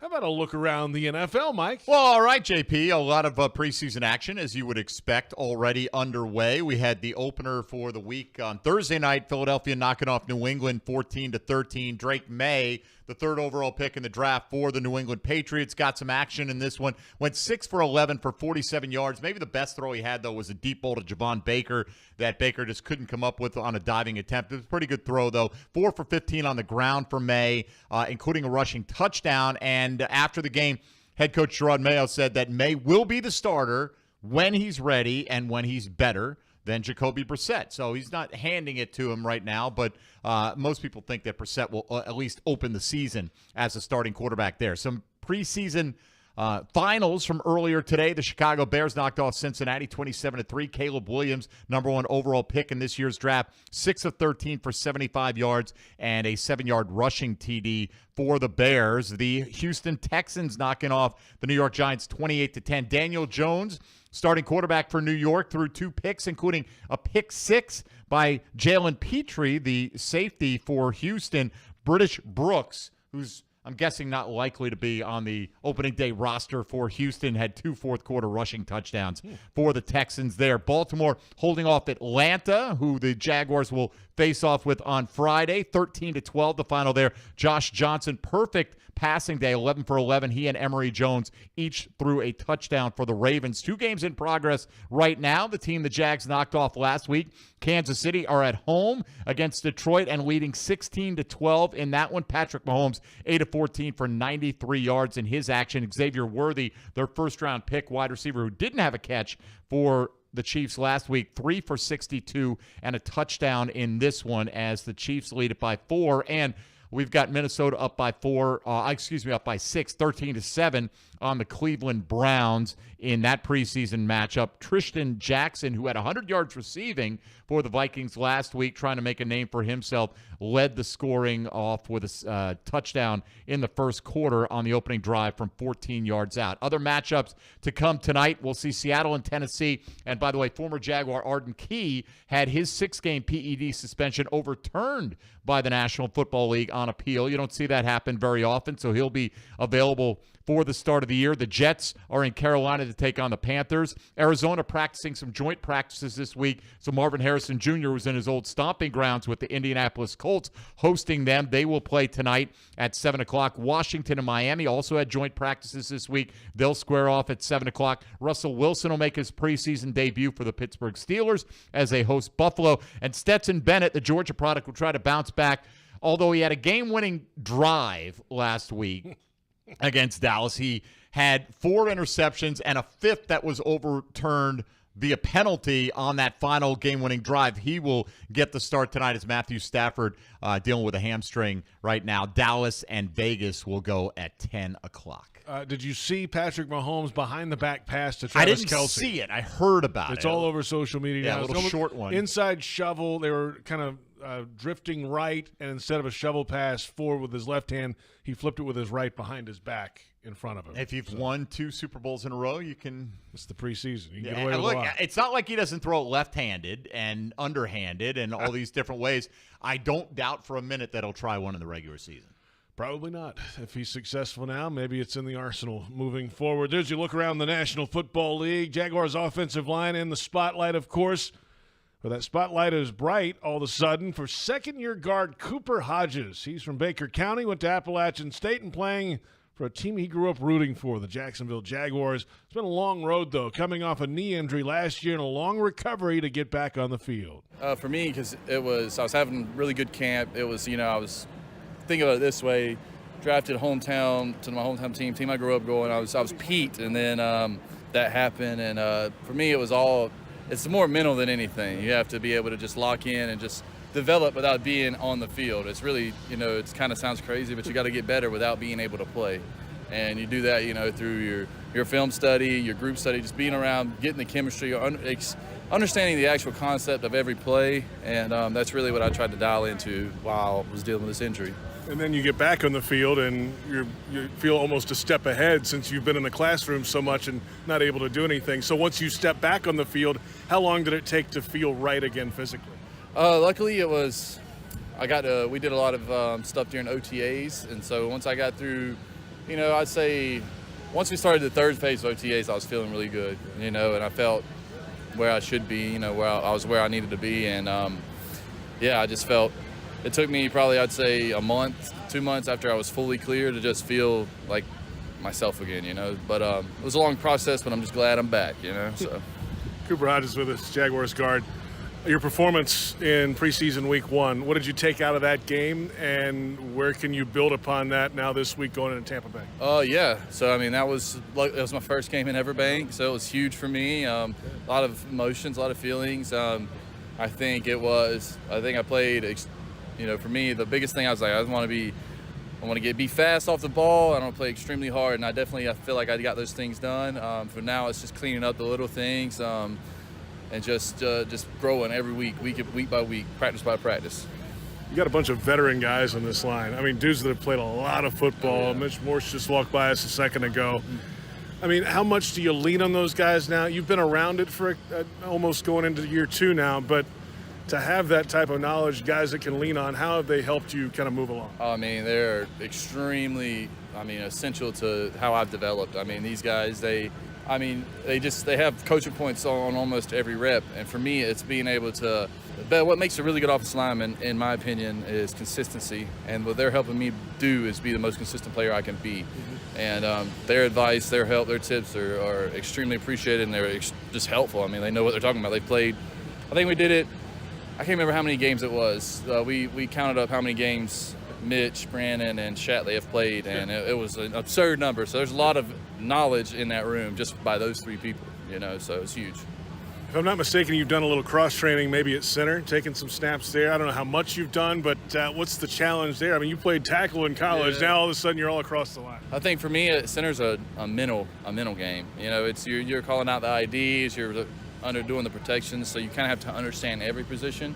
But like I said, diving into the concepts and understanding what's going on really helped me be able to take the step inside to center. And then once you figure out how to snap and step at the same time, it's gold from there. So I think it just adds another tool to the toolbox, being able to play wherever they need me, however I can be there, and let's just be as available as possible. Let's finish with your greatest Jaguars memory. Growing up here, going to games, what's the one that stands out the most? Favorite team was definitely with Blake Bortles and Jalen Ramsey with them guys. That was, for me, peak Jaguars. We were really good. Even 2 years ago, actually, it probably is watching them come back and beat the Chargers. I'm in the draft process at that time, and I'm still loving the Jags. I'm like, just seeing them be able to come back from that, big of a, deficit was huge. And now I get to play with these guys that did that. So it's like, at the end of the day, I was like, Trevor threw 4 interceptions and then threw 4 touchdowns, so I know, he can do it. He can do it. So it's really cool. It's really cool. Cooper Hodges from Baker County. Good to catch up with him after practice this week. And he's playing. He played well last week, both guard positions. Had never played on the left side of a line in his college career, and he did that last week for the first time too. So handling it pretty well. Yeah, we did a thing this week. Who are the 3 players you're most looking forward to watching, knowing that most of the starters are going to be out? He was one of my 3, JP. He is the first man up, maybe a heartbeat away at a couple of positions inside. And if he gets the opportunity to show that he can handle snapping the football, I think it opens up your options on how you build this roster in terms of how many offensive linemen you keep and which specific ones you keep around. He just looks like an interior lineman, just this frame, the way he walks around the building. There's a feel that the Jags need to get a little bit more stout in there, right? They need a mauler or 2, and he fits that category. Now, he's not played a down in anger for real in the National Football League, so let's not get too far ahead of ourselves, but he profiles as a guy that might be able to do that. Coming up, players, starters that will play tonight. They will not have a players not participating list, we're told this evening, but we'll tell you what we can in just a moment.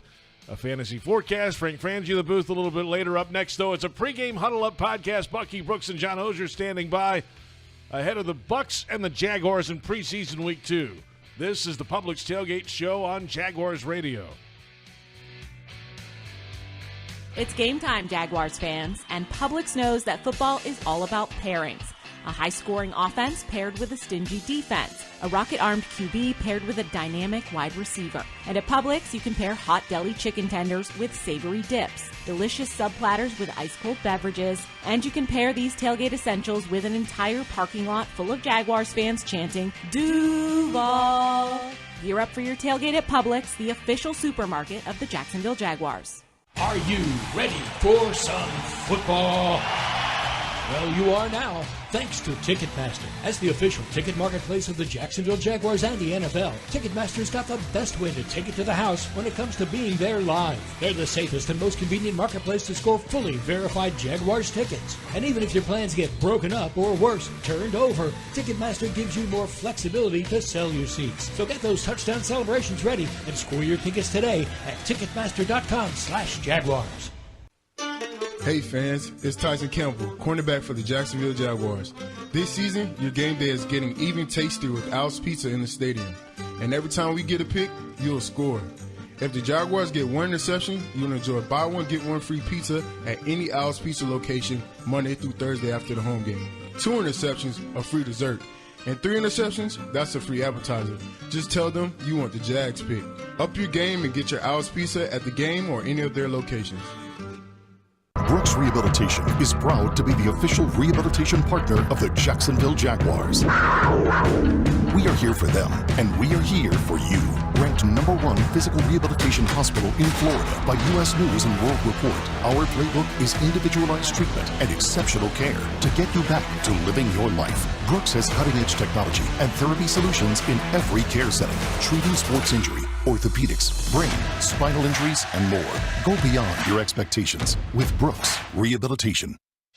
Headquartered in Jacksonville, Florida, CSI Companies partners with leading healthcare and technology organizations nationwide to deliver workforce solutions. CSI prides itself on building meaningful relationships and provides personalized operations to fuel the success of businesses, both big and small. Whether it's finding the right talent for a job or seamlessly managing a project from start to finish, CSI has 3 decades of experience in getting the job done. This is your workforce solutions reimagined. Visit CSICompanies.com. Big Number 1 Duval Ford is trusted by Duval families, Duval businesses, and law enforcement across Florida. We are Jacksonville's largest Ford dealer by Ford sales, with the biggest service facility to keep everything in your driveway on the road. Shop Big Number 1 Duval Ford on Cassett Avenue for our low prices and nationally recognized service-first experience. Big Number 1 Duval Ford, proudly serving Duval since 1916.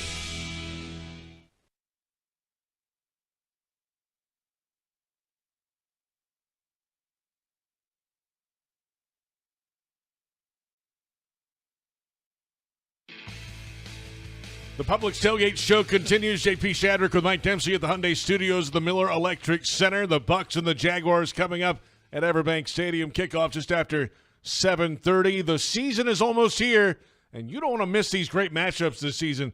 Whether you want to become a season ticket member, catch 3 or more games with Bundle at the Bank, or experience the season with Prowl Pass, there's a plan for every fan. Get locked in at jaguars.com/tickets or call 904-633-2000.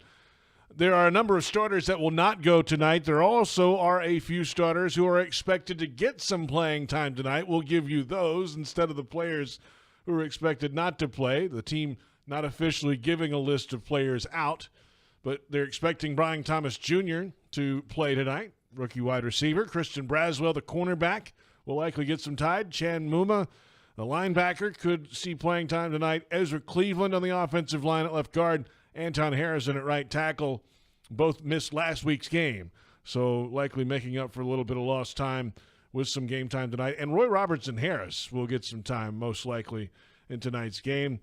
Mac Jones getting the start tonight at quarterback. Anything from the Buccaneers, Mike? Basically, Todd Bowles had already come out and said the way we're going to handle this is same thing with the Jags. We're getting joint practices in. We're going to hold our starters out, which they did primarily last week as well, and he's going to get those guys ready in week 3, much like the Jags are going to do. All right, let's head back to EverBank Stadium and go to the broadcast booth. We welcome in Bucky Brooks and John Oehser, a pregame Huddle Up podcast live from the bank. Good afternoon, gentlemen, and if anybody loves a joint practice, it's Bucky Brooks, right?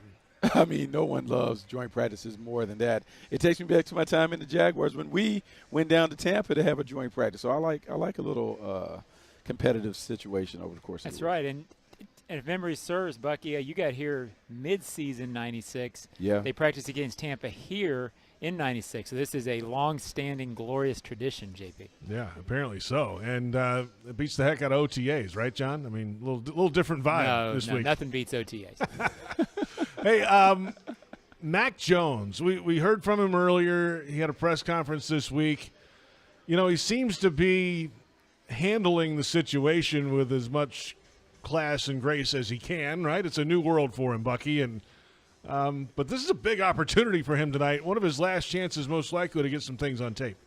Yeah, you know, we had a chance to talk to him about that in the production meeting yesterday, and he just talked about not really making it more than what it is. He tries to prepare for all these games the same, regular season, preseason, and he just wants to go out there and show what he can do. I think the big things for the Jags is having an opportunity to see what Mac Jones can do as a potential starter if you get in the bind and Trevor Lawrence isn't available. How will Mac Jones respond to this offense? How will the teammates respond to him? And more importantly, how will you call a game with Mac Jones at quarterback as opposed to Trevor Lawrence in the game?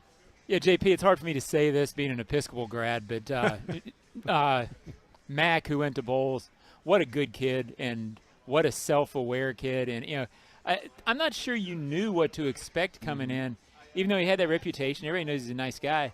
I'm not sure you really knew what to expect in this situation. And he has come in and really sort of, I don't know about breathed some life, but added some energy to that quarterback room. And I think he's going to be the backup. I don't think you trade a pick for a guy and then not have him be the backup. I think it makes sense that he's the guy. But certainly CJ played well enough last week that I think it's interesting these last 2 games to see who's going to be the guy. I don't really have a guess on that, except that NFL tells you that's sort of the way it goes, guys. Guys, let's talk about the running back room a little bit here. Tank Bigsby, once again, having another good offseason. He's clearly the primary backup to Travis Etienne. But the next 3 guys up all bring something in a different capacity. Dearness Johnson's a vet who's been around. Jalen Jackson's a young guy with fresh legs who's impressed as an undrafted rookie. And Keelan Robinson is a draft pick, but he hasn't been able to be healthy enough to show you what he's got every day. How do you guys feel the running back depth chart shapes up 3 weeks from now? Well, look, I think the main thing that you have is you have Tank Bigsby, who has gotten plenty of opportunities, who looks like a new and improved player. And so you feel good about the top 2. I think after that, regardless of how guys have practiced and played or whatever, it's going to be very role-specific in terms of the number 3 running back. Do you want a big back that can come inside and do some of those things? Do you want someone that can make it happen on the perimeter? And then how do they contribute on special teams? Because that third running back, the third guy that is in uniform, he has to be a special teams contributor. And I feel like all of this stuff is TBD because this game and the next game will determine how these guys kind of find roles in the kicking game. Yeah, it's so tough to answer because, as you said, Mike, we haven't seen Keelan Robinson. I've got to think they drafted him specifically to play a role on special teams. And everything you heard was that he was playing well on special teams, even beyond being a returner. It feels a little bit like Jalen Jackson, I think, is going to be around on the 69, meaning either on the practice squad or roster. He has looked very impressive, has probably earned a spot, but you can probably get him through waivers and get him back on the practice squad, which might be a factor in how they construct this roster at the end.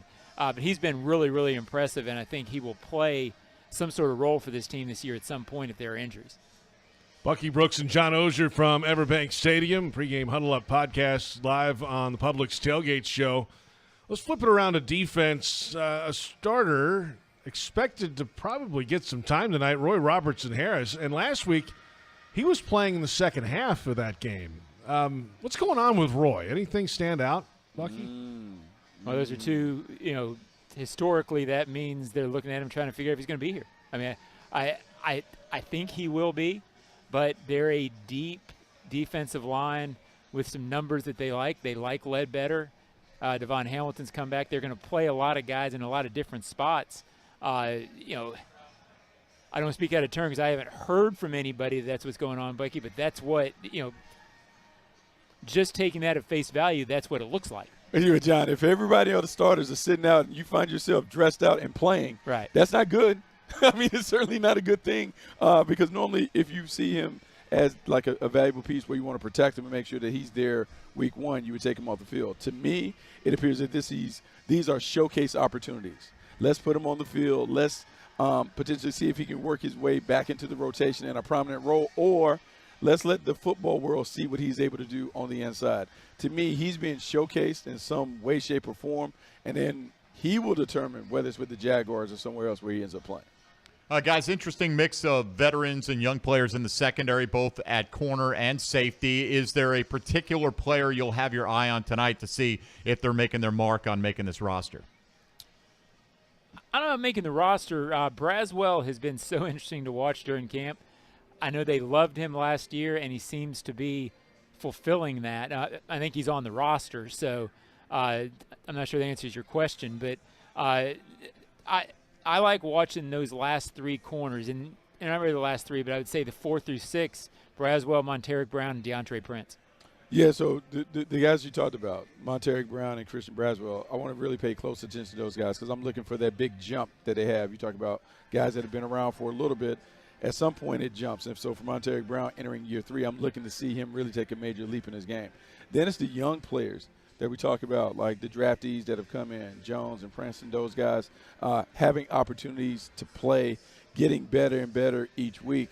The one thing about the way the Jags are playing, it's a lot of man-to-man. And so the only way you get better at it is by locking up, doing it down after down after down, and coaches having the confidence that they can trust that you can hold your own on the island. I'm excited about this secondary. I'm excited about the young players. I just want to continue to see them progress when given their opportunities. Don't forget about that final wide receiver spot as well, and special teams will play a big role in that. So you got to watch out on teams, gunners, and everything. All 4 core spots tonight, Bucky. This will be a big spotlight, I think, in the week ahead. It will be a big spot. And so when you think about it, you talk about Cooks and Tim Jones and those guys competing and trying to figure out which one is going to be the guy that can be that extra performer in the wide receiver room, but is really a key contributor on special teams. By all accounts, Jones is a terrific special teams player. So he is going to have to continue to make the plays that he's made. And then Cooks, he flashed because he showed up. I think I saw him have a special teams tackle or 2 last week. Can he close the gap on the competition to show that he's good enough to be a contributor on special teams while he's waiting for his opportunity to be a wide receiver?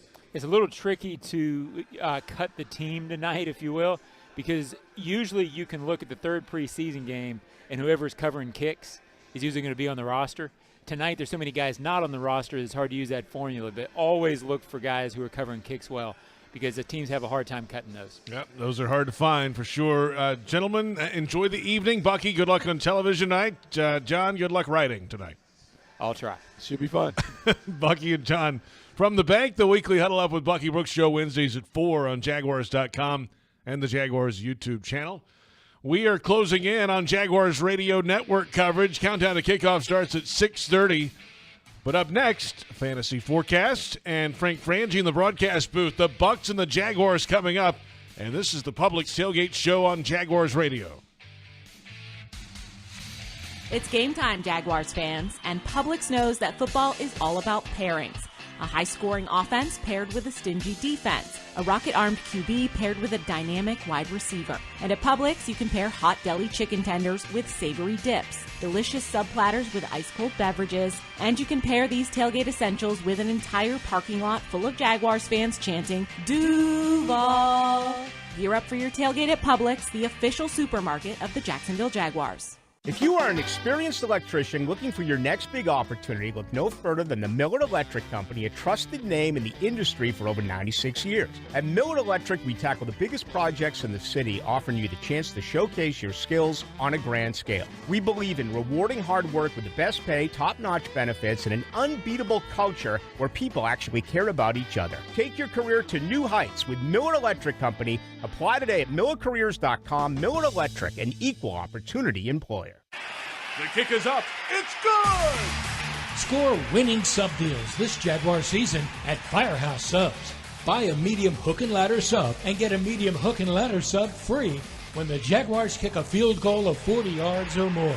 It's a bold deal for the bold city. Download the Firehouse Subs app for offer details. Redeemable only at participating Jacksonville and Orlando area restaurants. Only available in the Firehouse Subs app. You've been putting back a few, and a few becomes a few too many. For a moment, you think of calling for a ride, but nah, you live nearby. What's the worst that could happen? You get pulled over, your insurance goes up, you lose your license, you total your car, you kill someone. The results of driving drunk are tragic.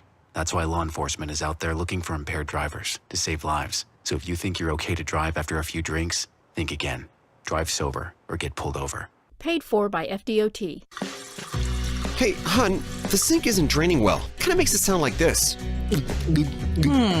What's that sound again? Sounds like hair down the drain. Mine? Well, I'm no pro. We should call Duck Duck Rooter and make the sound for them.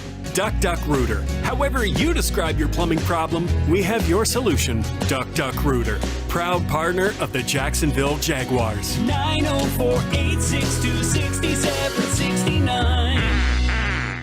Want to cruise down an open road in high-performance style? Visit JacksCorvetteGiveaway.com for a chance to win the ride of your dreams. A brand new 2024 Corvette Stingray Coupe. With its sleek design and cutting-edge technology, this vehicle is built for speed and luxury. So what are you waiting for? Enter to win at JacksCorvetteGiveaway.com today. No purchase necessary. Open only to legal residents of the states of Georgia and Florida. 18 years of age and older. Some restrictions apply. Void where prohibited. Ends 11/15/24. For entry information and official rules, visit gotoeventlink.com/rules.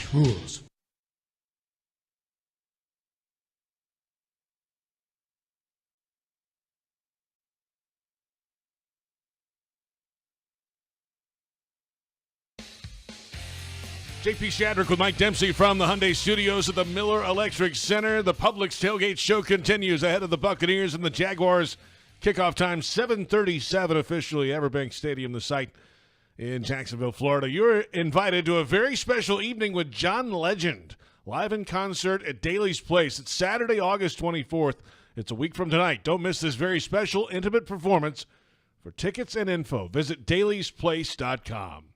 Fantasy football drafting season is upon us. What you got, Mike? It is. I've got a bunch of them coming up too, JP, and folks want to know where you have to invest to get certain players, right? So last week we gave you a rundown of where the Jaguar fantasy stars or the guys you're looking forward to drafting are coming off the board. And it's always interesting to see how the market changes based on performances in the preseason. Usually a guy's a good preseason game, his stock will shoot up, and you've got to get him maybe a round earlier. Interestingly enough, the one guy who climbed last week was Travis Etienne, who had 4 carries for 3 yards. So go figure. And reports were that the Jaguars' offensive line didn't have the best of it against the Bucs this week, but he went up a couple of spots, and right now he's going right before the end of the second round, 22nd overall. On the other hand, you would expect Brian Thomas Jr. coming off that 41-yard reception, the reaction from his teammates, and then the buzz coming out of practice all week. If there was going to be a climber, it would be Brian Thomas Jr. Instead, he's gone in the other direction, which is great if you want to get Brian Thomas Jr. on your fantasy team. He's going in the late 9th round, but he actually fell by about a half round throughout the course of the week. And these things are updated constantly by fantasy managers and platforms out there that folks want to know exactly where do I have to invest to get this guy. Now, obviously, guys like that, if you're drafting in a Jacksonville-based league, you're going to have to go a little bit earlier anyway. On the other hand, let's take a look at where the Bucs are coming off the board. We mentioned Etienne is the 22nd pick on average overall in all fantasy drafts right now. In a 12-team league, that's a little before the end of round 2. Mike Evans is going right at the end of round 2. I think he's honestly a bargain right there. I'd take him in the early to middle middle second round right now. He's the 14th wide receiver off the board. Consistency is his middle name. Scored all the touchdowns last year, but he's always good for 1,000 yards. Meanwhile, Rachaad White is the 44th player off the board. He's the 14th running back. So that gives you a little bit of a feel. ETN is running back 10, consensus ranking. And then only 4 running back spots later, you can go almost 2 full rounds later and get Rachaad White if you think that he's a value. Caught a lot of passes out of the backfield last year for that Bucs offense. Chris Godwin, the only other player of note, going 70th overall in the late 6th round. He's wide receiver 34. If you want Baker Mayfield, you can wait well into the double-digit rounds, and guys like Cade Otton, Bucky Irving, Jalen McMillan are basically free. If you're interested in those guys, maybe in deeper leagues, you can get them practically at the end of your drafts. Trevor Lawrence, Gabe Davis, Evan Ingram, Christian Kirk, literally no movement, all coming off the board exactly the same spot they were prior to last week's encounter with the Kansas City Chiefs. I think Lawrence is a pretty good value if you're waiting on quarterback. You might, again, not be able to wait in Jacksonville on Trevor Lawrence, but in a typical league, Trevor Lawrence is coming off as about the 16th quarterback on the board. You can be one of the last among your league mates to take one and still get a guy that a lot of people think is in for a big season. So there you have it, the fantasy forecast in draft season. We're about 10 minutes away from countdown to kickoff on the Jaguars Radio Network, presented by the University of Florida, the #1 university in the U.S. News and World Report's #1 state for education. Let's head back to EverBank Stadium and welcome in Jags play-by-play man Frank Frangie on this Saturday evening, sun-splashed day. The sun's setting. It's going to be a nice night for football. Frank, good evening. Yeah, hey, JP and Mike, and you're right about that. It's beautiful and not quite as hot as it's been. A little bit of a breeze blowing, and every night at football at the bank's always a good night, no question. Frank, this is a rematch of the quarterbacks from the 2020 SEC Championship game tonight. Mac Jones, Kyle Trask, Alabama, Florida.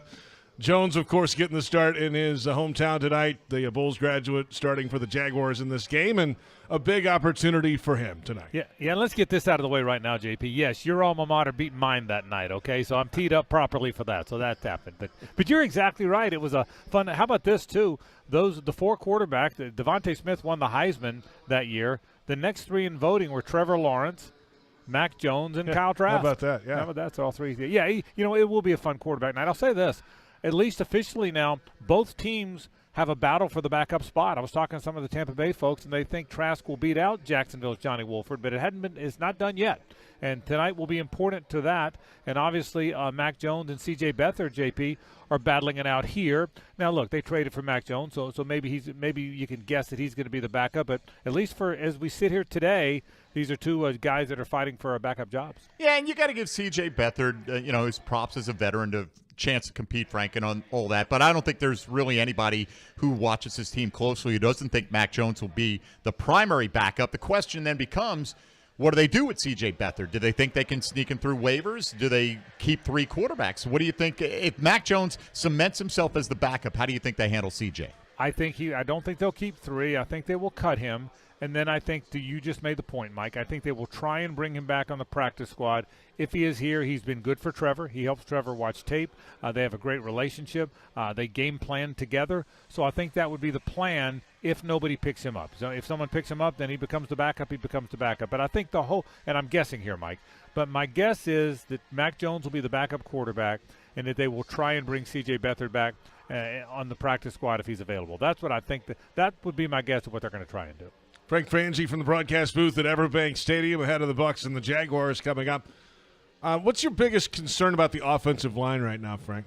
Yeah, I think that interior of it, JP. I think, in fact, team-wide, that might be my biggest concern. I think they've got a good team. I've been saying that. I think they've got a lot of pieces, particularly in some of the skill spots on both sides of the ball.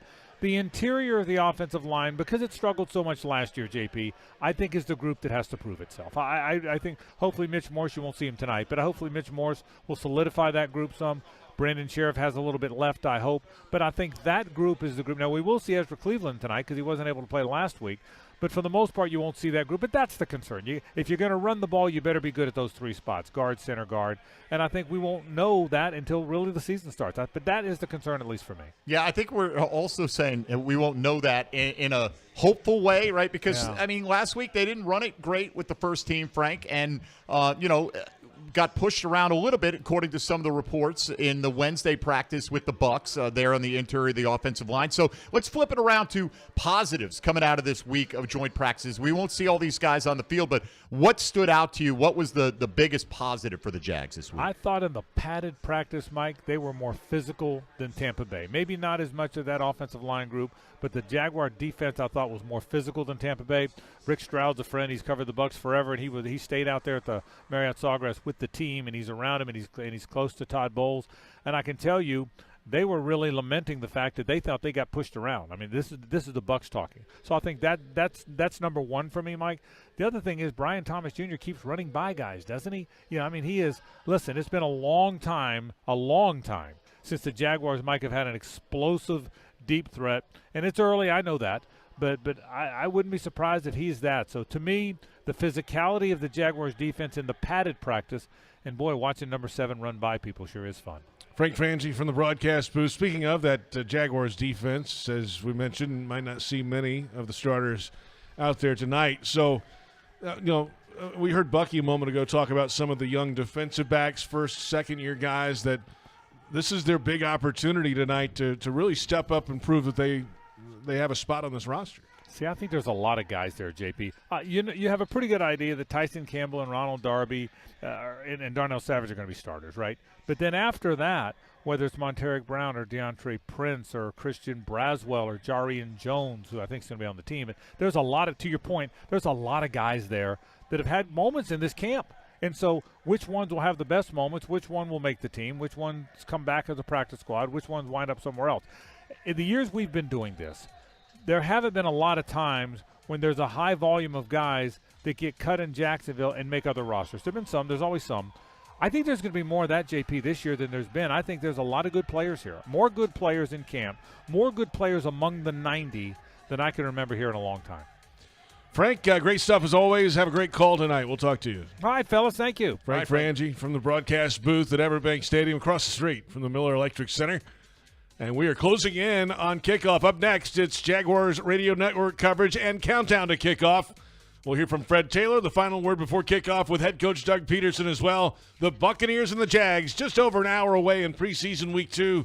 This has been the Publix Tailgate Show on Jaguars Radio.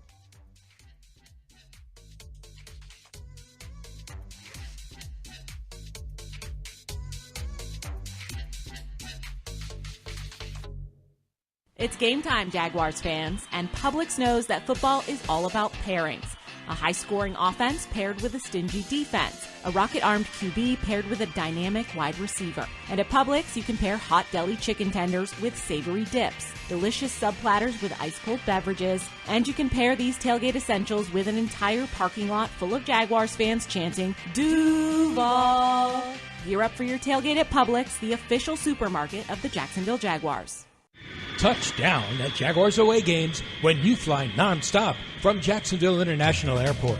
Join the Jaguars in Miami and Houston. Watch them win in Philly, Detroit, Nashville, and Las Vegas. All the other Jaguars games are just one short connection away. And if airport parking has you stressed, be sure to visit the Jax Airport website before traveling to the terminal. On it, you'll find information about the status of on-airport parking in real time.